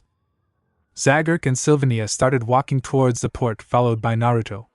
They entered the port's main building and found out that the next boat to Teldrassil will leave in an hour. They went on the docks and found the boat. It was big. About 1,000 people would fit with no problem inside.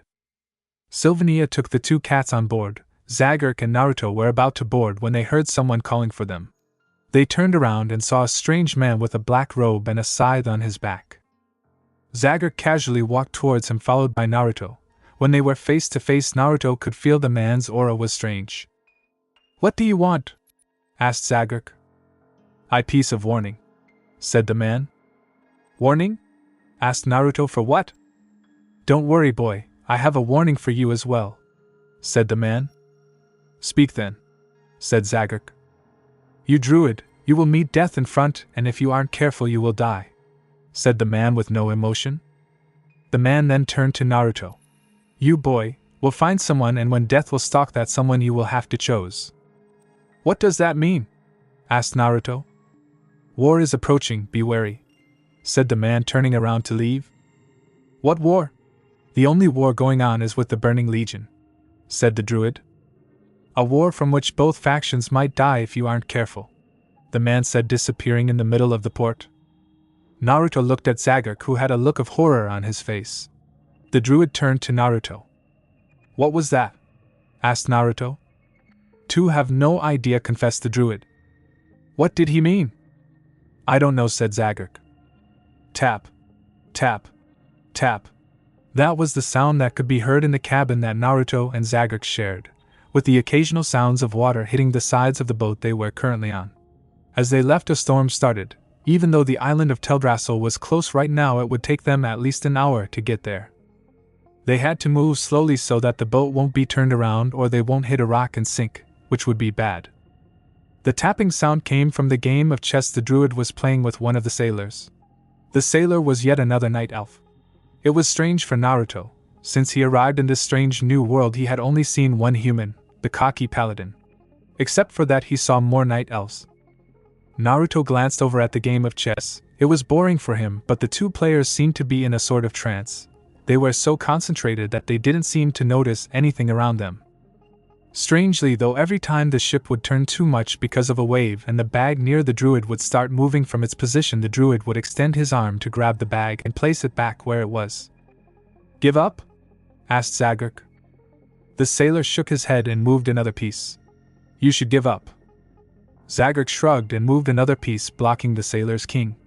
The sailor smirked and took the piece with his king, not noticing the trap. "Checkmate," said Zagork. The sailor scanned the table and saw that he indeed had fallen in a trap. The sailor frowned. "Round 2? "Sure," said the Druid, placing his pieces back on the board. "Man, this is so boring," whined Naruto, grabbing his head. "Tap might be for you," said Zagork, starting the game. "Why don't you go outside and look around?" Tap. Naruto was looking at his companion with an expression that asked if he was serious. "I could fall overboard because of the storm." "Tap, nah," said the sailor. "I doubt it." "Tap, why don't you look for Svania?" asked Zagork. "I think she outside in the rain." Naruto shrugged and walked out the door. He didn't want to stay there, it was too boring for him.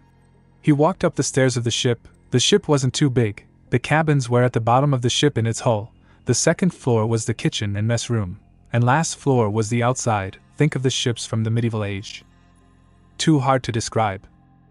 Once outside, Naruto was greeted by a splash from a wave. He cursed the clouds and looked around.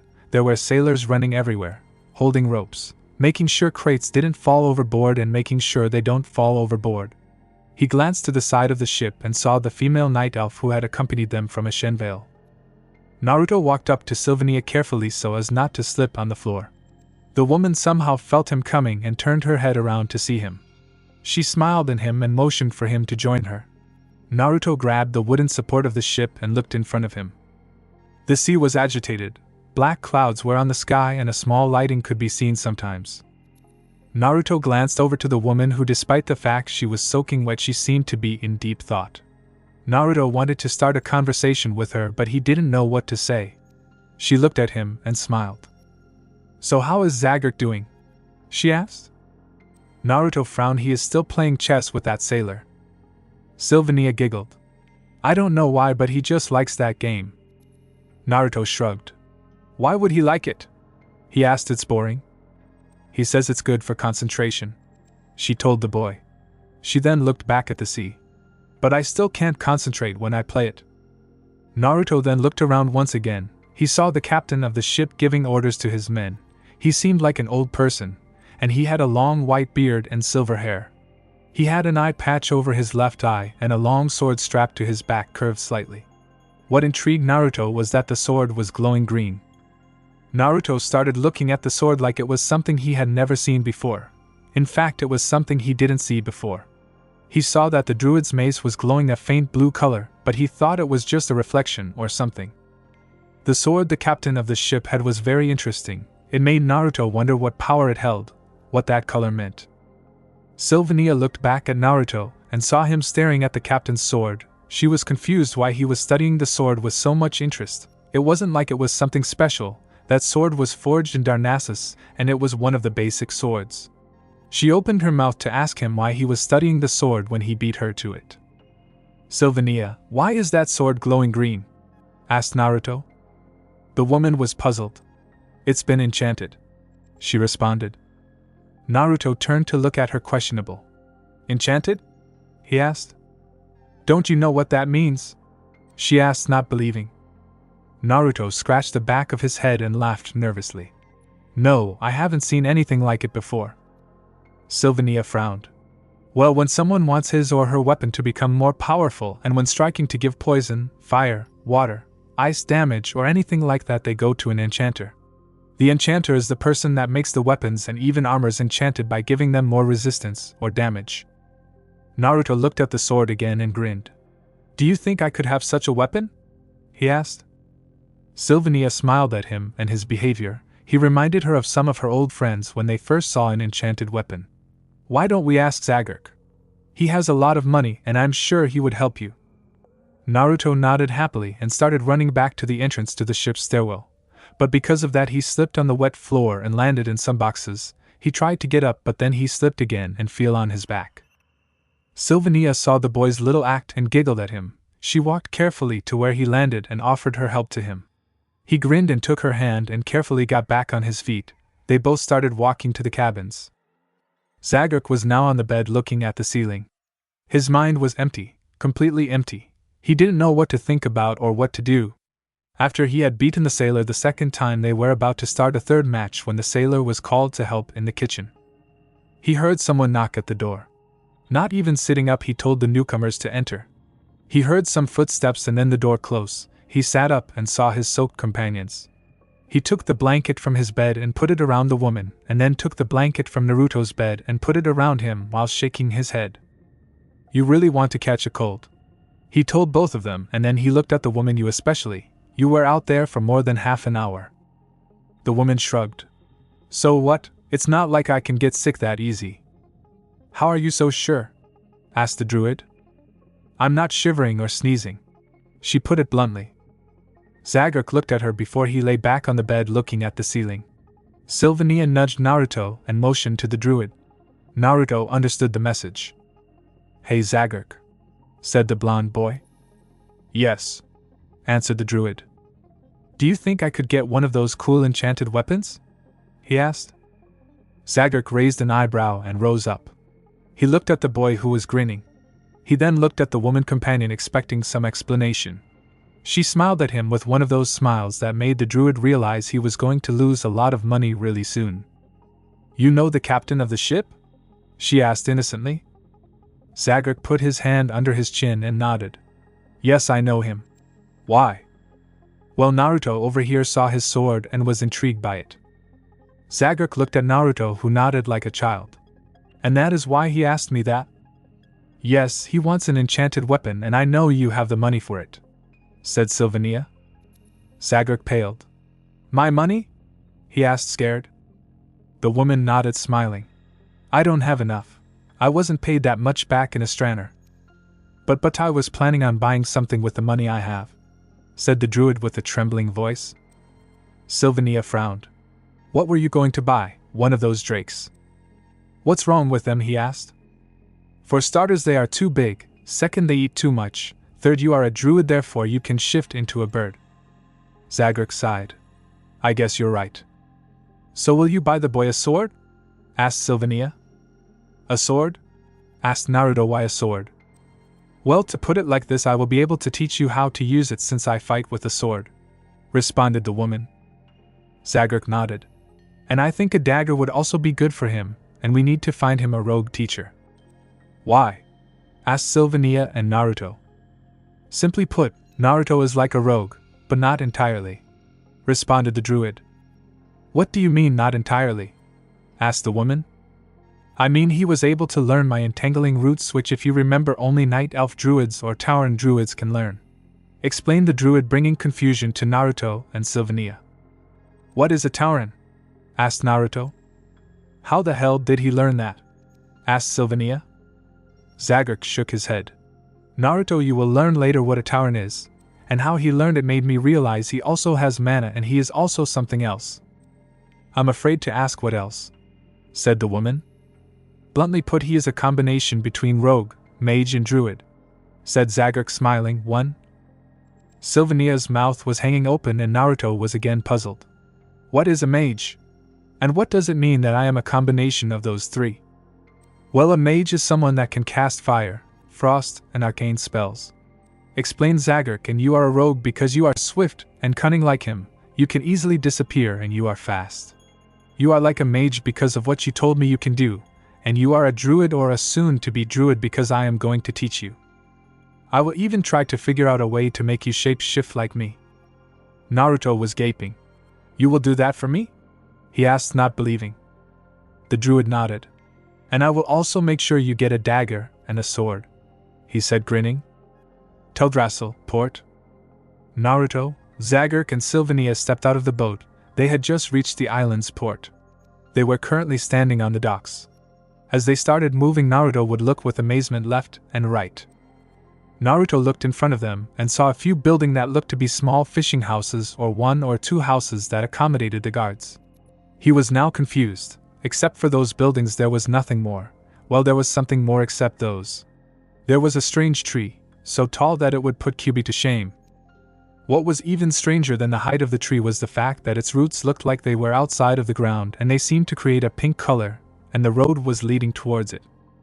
Naruto was about to ask what was with the tree and the light when they walked through it. Naruto looked as his two companions disappear and blinked. He blinked again, trying to figure out what had happened. His stare didn't go unnoticed by the two guards that were guarding the entrance in the light. "Boy, are you alright?" asked the male guard, waving his hand to Naruto. Naruto blinked and looked at the waving guard. "What just happened?" he asked, pointing to the light. The second guard smiled and answered. "I think you are for the first time here, right?" she asked. Naruto nodded dumbly. "What happened to my companions? What is that light?" "The light is a form of teleportation," explained the first guard. "It teleports you up on the mountain in the capital." "You didn't expect us to build stairs now, did you?" he asked, chuckling. It was then that Naruto looked behind the tree and round him and saw that to his left and right and in front of him were a huge wall. The capital was on top of the mountain. It was bigger than the Hokage monument. He looked behind and saw the port and the ocean. He looked back at the light and walked to it, uncertain. "Don't be afraid," said the female guard, giggling. "It won't hurt," she reassured him. "Maybe it will tingle a little but not hurt," said the male guard. Naruto nodded and walked more confidently in the light. He blinked and he looked in front of him. His eyes widened. No longer was the tall rocky wall in front of him. Now he was looking upon a city. There were many houses like he had seen in Astraner. In the middle of the city he saw another large tree surrounded by water. There were bridges over the water.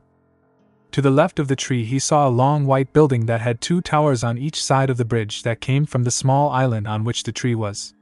To the right of the tree he saw even more trees, not that big. They were smaller, and it looked like the elves had built houses in the trees.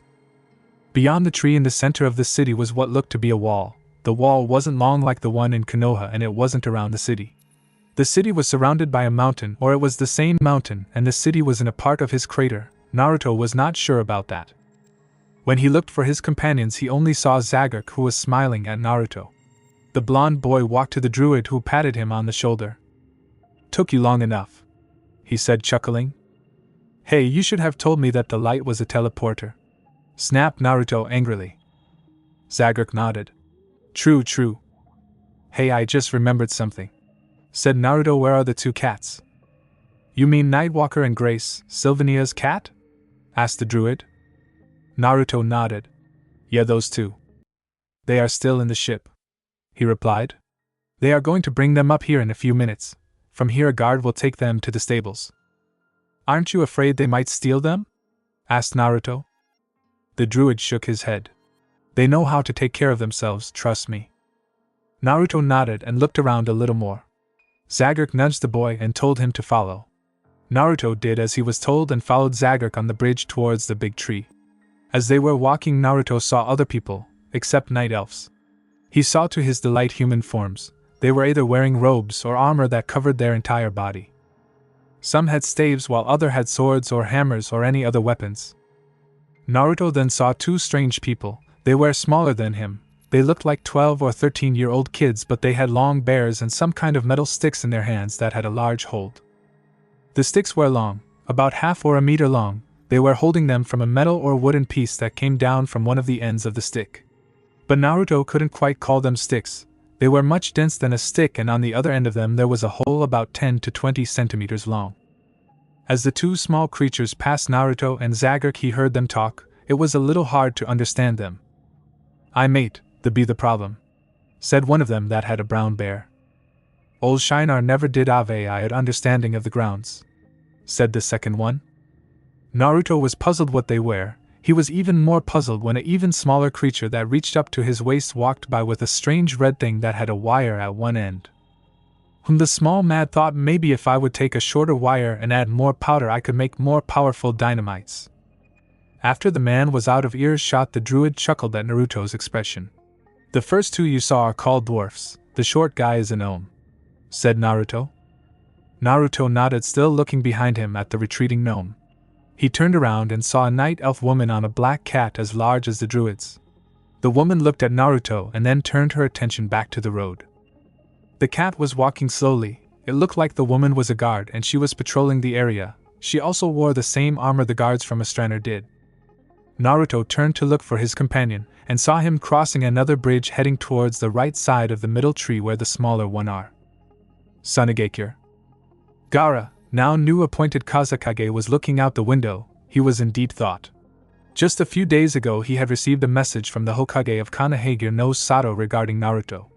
He found out that the blonde Jinchuriki was attacked by someone, possibly Akatsuki, and disappeared without a trace. Gaara scowled. He didn't like what happened, not one bit. Naruto was his first friend, the first one to show him the true meaning of life and what having friends and people to care for meant. Because of that he managed to gain the position of Kazekage and gain the trust of everyone in Suna. Now Gaara's siblings were no longer afraid of him. Since he had opened up to them, they started acting more sibling-like, giving Gaara the love he also never had, sibling love. Gaara and his siblings owed a lot of deal to Naruto. Because of him they managed to become the family they couldn't have become before. Gaara heard someone open the door and looked behind him. A girl around his age entered the room. She had brown hair and black eyes and her headband tied around her neck. She smiled at Gaara and the boy nodded in response. The girl frowned. "Gaara-kun, he is safe, trust me," she said as she walked up to Gaara. "I don't know that for sure, Matsuri-chan," he responded, looking out the window again. Matsuri put her hand on his shoulder. "From all the stories you had told me about him, he looks like the kind of boy that doesn't go down that easy." Gaara nodded. "He is powerful, but I can't shake the feeling that he is somewhere with people more powerful than him." Matsuri put her head on his shoulder and closed her eyes. "You told me that he defeated you when you let out Shikaku, which says something." Gaara closed his eyes and sighed. "I just hope he is alright. If it wasn't for you we wouldn't be together now." Matsuri giggled and kissed the boy's cheek. "Did you send someone to Konoha?" "Yes, I sent Temari and 4 ninja to help in finding Naruto," responded Gaara, nodded. "Then you don't have to be worried, they will find a trace soon," she reassured Gaara, taking his arm. Gaara freed his hand and kissed her on her head and put his arm around her waist.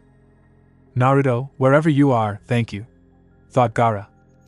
With Naruto. The blonde boy was now standing in front of a strange elf.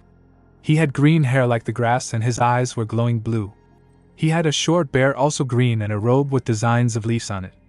On his head was a band, and attached to the band were a few branches with leaves on them. Zagreek was standing next to this strange elf. "So what do you want to tell me about the boy?" asked the elf.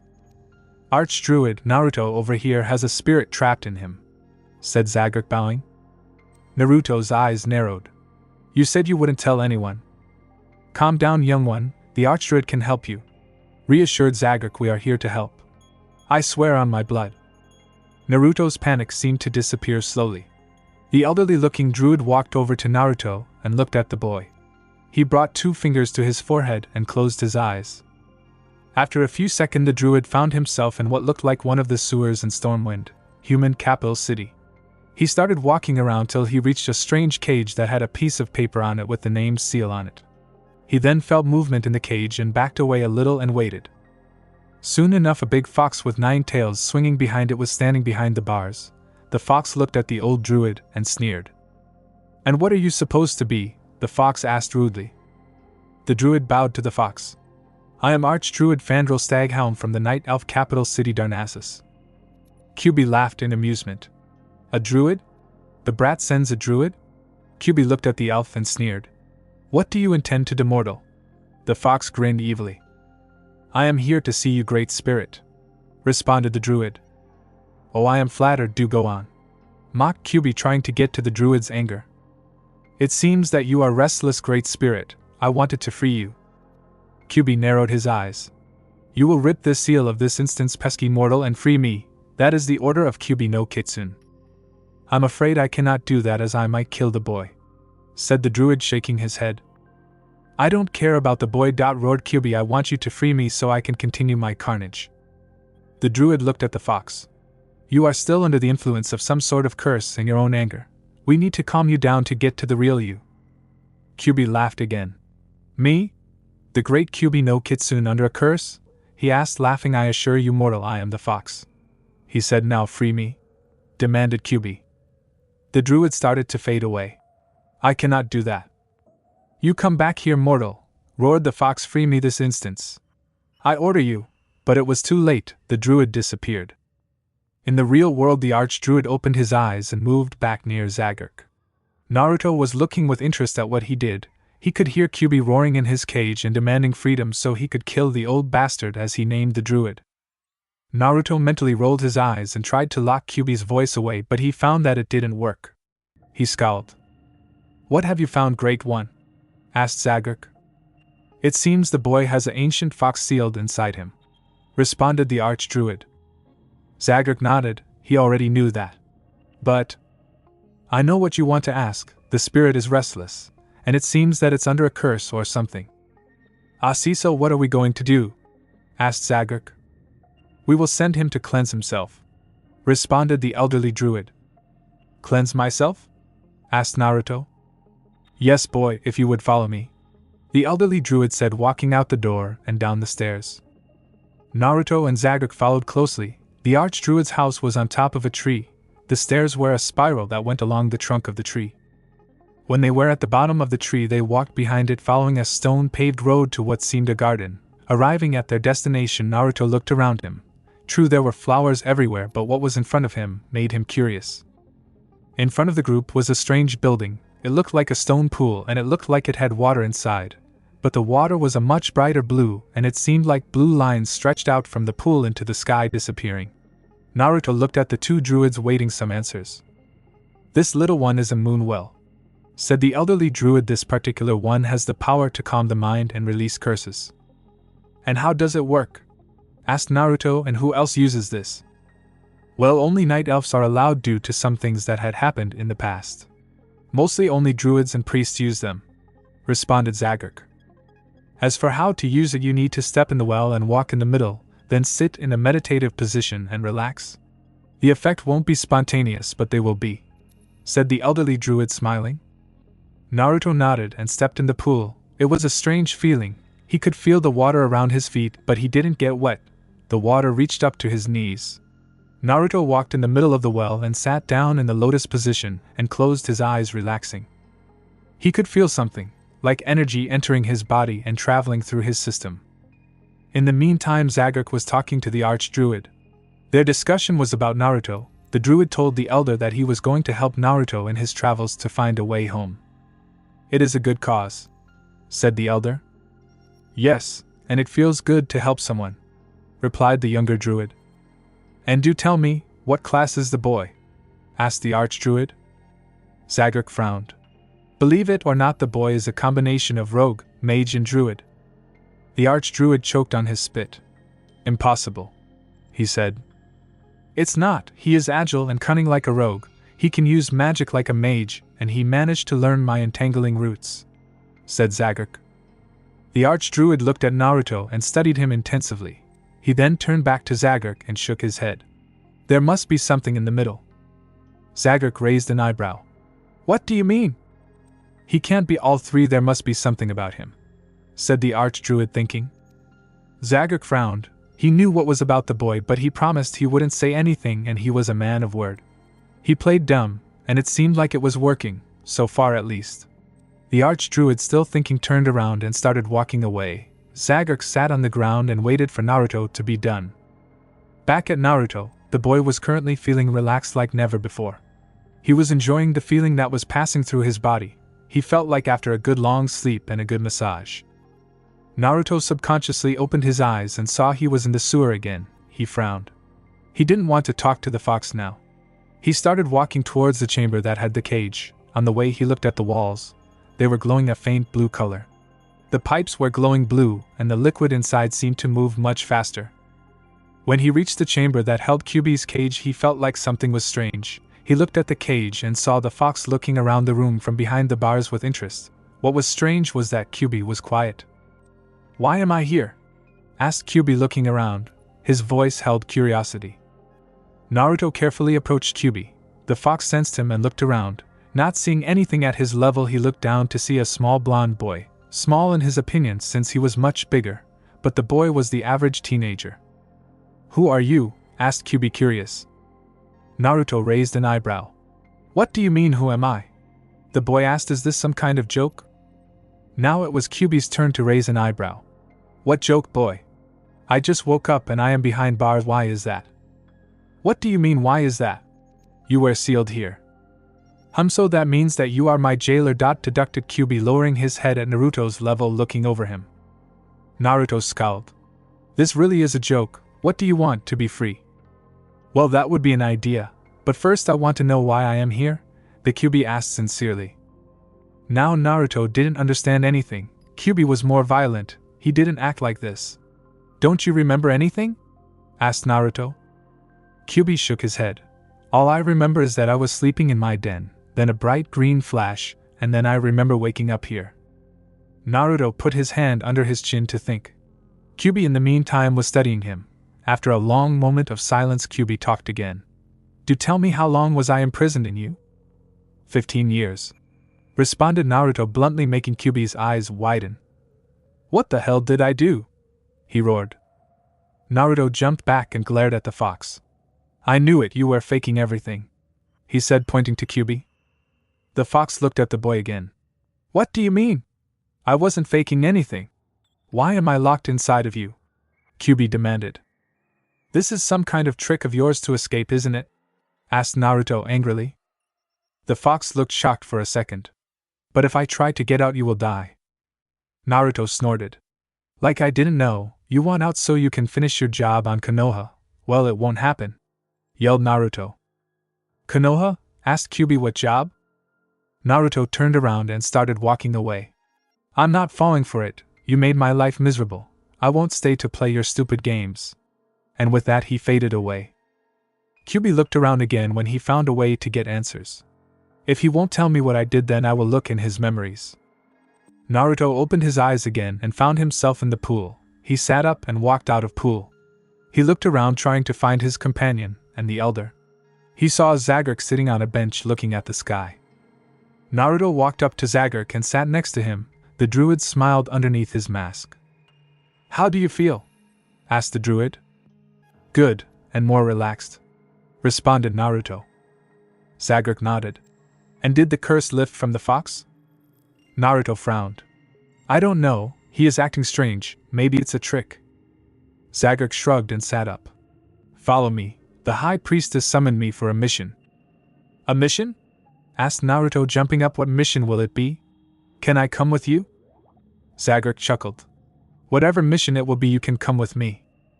With Svania.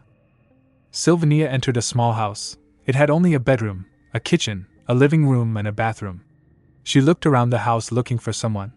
She looked on the table near her and saw a drawing. She smiled. It was a drawing of her. Her little sister did it to her before she left to Astraner. "Who are you?" asked a voice behind her. Sylvania turned around and saw a young night elf girl around Naruto's age with cyan hair that reached down to her waist and green eyes. The young girl gasped when she looked at the stranger's face. "Sister?" she asked, uncertain. Sylvania smiled warmly and nodded. Before she could react, she was caught by her younger sister in an embrace. "Hey, Saya," said the woman. "How come you're here?" Saya asked. "I thought you were forever stuck in Astraner." "I got a visit from my last friend, alive or not missing," said Sylvania. The young girl pulled away and looked at her sister with teary eyes. "Who visited you?" "It was Zaggerk," Sylvania said, wiping her sister's tears away. "He was coming here with his new apprentice, and I tagged along since I want to be close to him. I don't want to lose my last friend." Saya nodded. "And who is his new apprentice?" "A young human boy, 15 years old," responded Sylvania, giggling. Just then a panther entered through the door. The panther reached up to the woman's knees. The panther growled at Sylvania and got ready to attack. "Seven!" exclaimed Saya. "Don't be rude to my sister." The panther stopped growling and lowered his head, meaning he was apologizing. He walked up to Sylvania and licked her hand, and as a reward he was patted by his master. Sylvania smiled. "So I see you finished your trainings and you have a companion." Saya nodded. "After I finished my teachings, I found Seven in the woods injured. I healed him and tamed him, and he became my partner." "It's good to know. And what else have you been up to?" asked Sylvania. "Not much. I was just recruited by the Alliance," responded the young girl. Sylvania gasped at the news. "You were recruited?" Saya nodded sadly. "They need fighters. They are preparing if the Horde will attack." "And did you receive any missions or anything?" The girl nodded. "In 2 days I need to leave for Menethil Harbor in Eastern Kingdoms." Sylvania embraced her sister again. "You are too young for war. I can't believe they are already sending you in," she said sadly. "I know," responded Saya, then something in her mind clicked. "Hey Sylvania, since you are here, won't you come with me?" she asked her sister. The woman looked at the girl with sad eyes. "I don't know. I need to talk to Zaggerk. I said I would follow him since he is my last friend alive to protect him." Saya nodded sadly. "Do you want to go and look for him?" she asked. Sylvania thought for a second before nodding happily. The two walked out the door, followed by the panther. With Naruto. Naruto was now in the big white building on the left side of the large tree in the city. The building had 2 floors connected by spiraling stairs that went along the wall. The building was also long, and there was a lot of space. Inside the building in the middle was another moon well. Behind the well was the statue of a night elf female holding something in her hands above her head and looking up to the sky. Zaggerk had explained that the statue represents a loon. But back to the interior of the building, around the moon well there was vegetation growing, grass that was cut by hand and flowers. Some looked like someone had planted them while others seemed to have grown there naturally.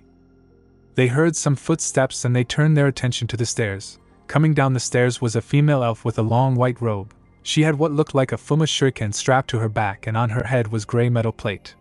She had dark cyan hair that reached to her shoulders and light blue eyes. Walking next to her was a human girl that looked around Naruto's age. When Naruto looked at her, he started choking on his own spit. The girl was very cute in his opinion. Her face held innocence and love. She had long silver hair that reached down to her breasts. Her eyes were green and her face looked angelic. Around her neck there was a necklace with a blue diamond in the middle. She wore a white dress. Naruto started gaping at her while Zaggerk bowed politely. He then turned to see Naruto, who was just stunned. He didn't want to do it, but the boy had to show respect. He hit him on the head and Naruto fell flat on his face. The human girl giggled at the sight. Naruto got back on his feet and bowed as well, and then scowled at Zaggerk, who just smiled at his companion. "It's good to see you are in Darnassus, Zaggerk," said the night elf. "It's good to be home," responded the druid. "I heard you have a mission for me, Priestess Tyrant." "Yes, I do. This girl over here," said Tyrant, pointing to the human girl, "just finished her 1-year training under my tutelage. She has to return to Stormwind and her guards have requested more help since the orcs and undead have been moving strangely. Zagreek nodded. I guess I can act as a bodyguard, but I have 2 requests, he said. Anything, Druid, said the girl in a sweet voice, making Naruto miss a heartbeat. Firstly, I request that my 2 companions, Naruto, he said, pointing to the blonde, and a friend of mine who is somewhere here in Darnassus, also come with me. Certainly, they can come, said the girl, smiling. And what is your second request, may I ask? If it is possible to leave in 2 days, I am still recovering from a long trip and a fight with 3 undead, said Zagreek. The girl nodded. We can wait 2 days. She looked at Naruto. I know his name, but I don't know yours. Naruto blinked. Omi name is Naruto Uzumaki. 2, said Naruto, grinning. My name is Svania Rin, future ruler of Stormwind, she said, shaking Naruto's hand. 3. It's nice to meet you, Svania, said Naruto, grinning. The girl giggled at Naruto before she looked at the Druid. I suggest you will go and talk to the captain of the escorts as well. I will do that, said Zagreek, nodding. But tell me where I can find them. They are in one of the buildings in the port, said Tyrant. Zagreek nodded. I will do that a bit later. Right now I need to do something. I understand. We will meet again in 2 days, said the girl, smiling. Zagreek nodded and turned to leave. Naruto looked at the Druid, wanting to know what was next of the program. The Druid smiled at Naruto and motioned to him to open his palm. Naruto did as he was told, and the elf put 10 gold circlets in his hand. I gave you 10 gold, buy whatever you want, said the Druid, leaving. But where should we meet? Yelled Naruto. Don't worry, I will find you, the Druid said, disappearing. Naruto sighed. He didn't know how the Druid will find him. But more, he didn't know where he should go right now.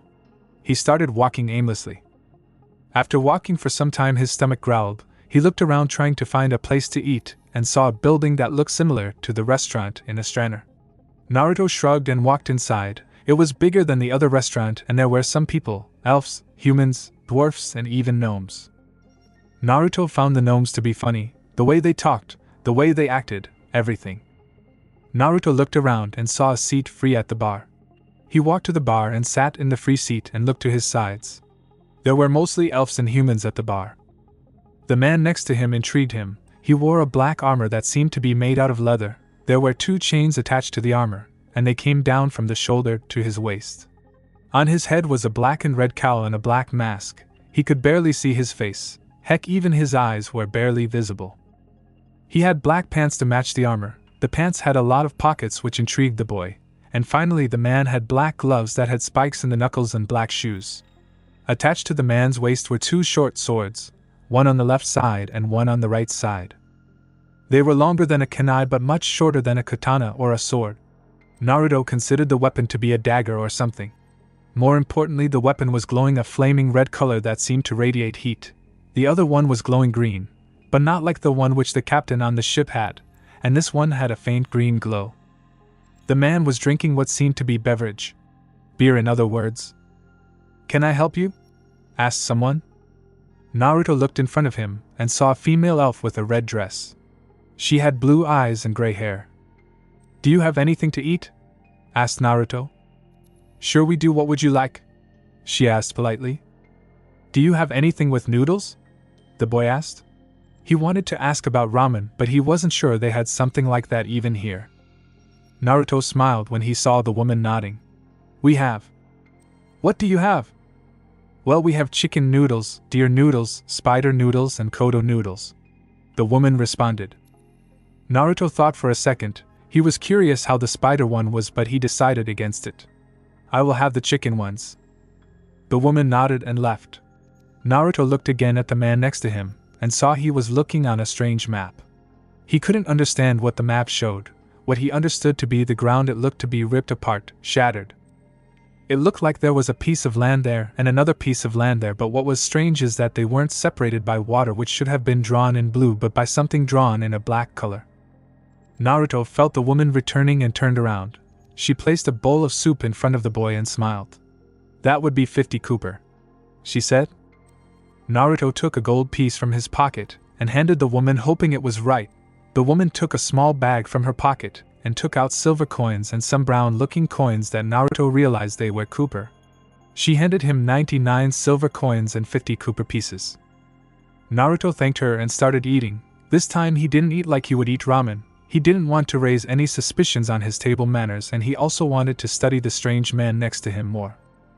Naruto enjoyed his bowl of chicken noodles. Indeed, it had noodles in it, and pieces of meat, and had some vegetables as well. Naruto at first frowned at this, but then he realized that the vegetables weren't all that bad, so he ate them happily. When he was done, he just leaned back a little and continued to look around. What caught Naruto's eyes was a well-built man in a shiny armor and a large axe on his back. It wasn't the fact that the man was big and well-built or anything like that, it was the fact that he was picking on a waiter that was a young woman. Somehow Naruto didn't quite like the fact that a man would behave bad to a woman. He sat up and started walking to the man. The man looked to be around the age of 30. When he got there, the man was trying to grope the woman. "Hey," said Naruto, getting not only his attention but everyone else's in the restaurant. "What do you want, brat?" the man asked rudely. "What is wrong with you?"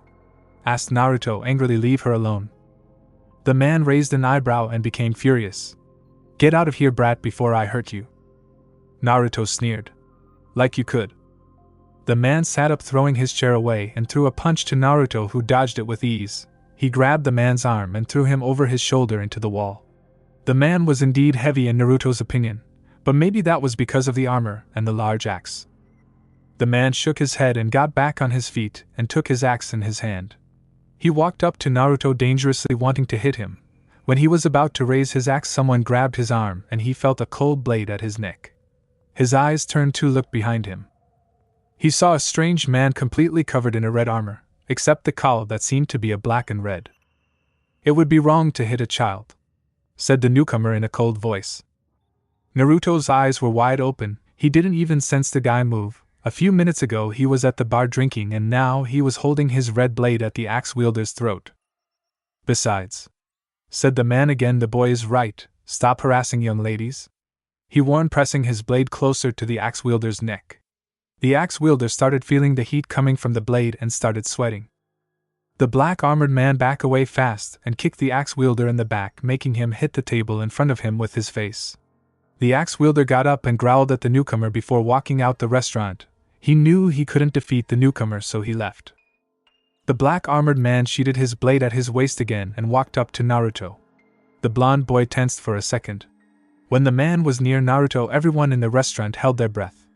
The man studied Naruto and then patted him on the shoulder. He turned around and started leaving. "You are interesting, meet me outside," he said before walking out the door. Everyone started breathing normally again. Naruto was curious why everyone tensed when the man approached him. The woman Naruto had protected walked up to him. "Thank you," she said. Naruto, who was still looking at the door, blinked and then turned to look at the young woman. "It's all right," he said. "Is there any way I can repay you?" she asked. Naruto shook his head. "There is no need." He smiled at her. "It was my pleasure to help someone." The woman smiled and hugged the boy. "You are always welcome here," she said, letting him go and going back to work. Naruto grinned and looked back at the door. He started walking towards the door. When he was outside, he looked left and right, but he couldn't see the strange person.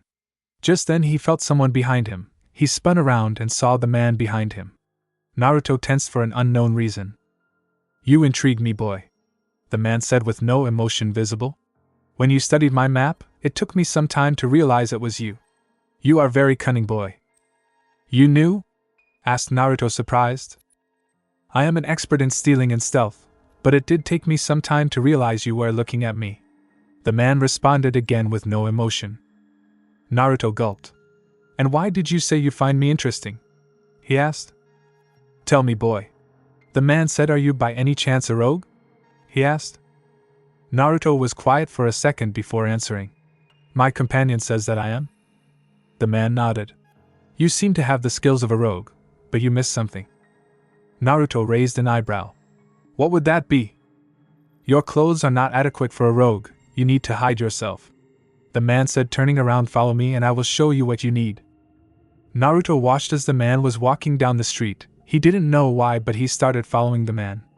As he was walking behind him, he studied the man even further. The blades intrigued Naruto the most. He could feel the power coming from them, he could feel the energy. It was fascinating and breathtaking. The man for his part studied Naruto with the corner of his eyes. He could feel great power coming from the boy, a power that most rogues had. He wondered what skills the boy possessed and who had taught him. He could feel that the boy had been trained for years, but he could still feel that there were places where he was missing in his training. As much as he wanted to train the boy, he couldn't. He had more important things to do, and subconsciously they grabbed the map in his pocket. After walking for several minutes, they entered a leatherworking shop. The owner was a human. He looked to be around the age of 40. Naruto looked around the shop and saw a lot of jackets and armors. He saw cowls and gloves and boots. Every piece of armor was either dark, or a black red with green, or even a dark blue with gray. There were also different colored bags, pouches that had arrows in them, and some other things that Naruto didn't know what they were but didn't seem too important. The owner looked at the newcomer and smiled. "Welcome to Julian's leatherworking shop. How can I be of help?" he asked kindly. "The boy over here is a rogue. He needs armor made for him," said the strange man. The owner of the shop nodded and asked, "What did you have in mind?" "What can you make?" asked the man. "Anything, from the simplest pieces of leather to the most important," the shop owner responded, smiling. "First I want a black mask, then I want you to make the nightscape shoulder guards and chest piece. I want the shadowskin gloves and a pair of dusky boots." The man said, "Here is the money. It would be good for them to be ready till tomorrow," said the man, putting a sack filled with coins on the counter. 4. The shopkeeper opened the sack a little and looked at the money. He nodded. "Who will come to pick the armor up?" "The armor is for the boy. He will come tomorrow," said the man. The shopkeeper nodded. The strange man walked out the door and Naruto followed. The man turned to Naruto and looked at him dead in the eyes. Now Naruto saw the man's eyes were black. They seemed to promise pain to anyone that crossed his path. "Now boy, when we will meet again I want to see the boy I imagined you to be, a great rogue," he said to Naruto, turning around to leave. "Wait, but what's your name?" asked Naruto. "Why did you buy me all that?" "I bought that because you intrigued me, and my name," the man said, pausing. "All you need to know is my nickname, Razor." And with that the man just vanished from sight and Naruto couldn't feel him anymore. Naruto frowned. Ever since he had gotten in this world he saw only strange things. He didn't even know what was strange now, the fact that the dead are alive in this world or that he keeps meeting strange people. The man with the scythe he and Sasuke had met before taking the boat to Darnassus was even stranger. The Druid told Naruto that he doesn't need to worry about anything regarding the strange man, but Naruto couldn't shake the feeling that the man wanted them to know something that could endanger everything and everyone. With Sasuke. The Druid was currently in an auction house looking over the prices of a dagger and a sword. He frowned as he realized that he would have to buy the weapons for the boy. They were perfect for a rogue, they could be wielded easily. The auctioneer was looking at the Druid with a smile, the smile which told everyone that he just found a buyer. And he was right. Sasuke was counting the money while sighing. The Druid didn't want to lose his money, but it was for a good cause, he thought. "So did you find what you need?" the auctioneer asked. "Do you have the Ziggler and the Black Knight here?" asked Sasuke. "Ah, those two," said the auctioneer. "It is strange no one bought them yet, but we do have them," he said. He opened a box and took out a long sword, as long as a katana, but unlike the katana this sword wasn't curved at all. The handle of the sword ended with the design of claws. The blade looked like any other blade if you cut the fact that it had a faint black glow on it. After the sword the auctioneer took out another item that looked like a small knife. It was bigger than a kunai with a few centimeters. The handle started with a diamond shape and ended with a bat-like shape. The blade started like any other blade, but it had two pointy shapes on each side near the handle, two on each side. Both blades from the weapons were sharp. 5. Sasuke studied the weapons and nodded. "How much?" he asked. "That would be a total of 80 gold," said the auctioneer, grinning. Sasuke shuddered for a second before he paid the auctioneer the money. He then took the two weapons and left the auction house. "I hope he will be happy with them. I just lost 80 gold on them," he thought, shuddering. Thanks for watching this video. You really enjoy this video. Like, subscribe, and comment down below, and turn on that bell notification. Don't forget to support and follow Dasonone for writing that awesome fanfic, and also make sure to comment on this story, link in the description.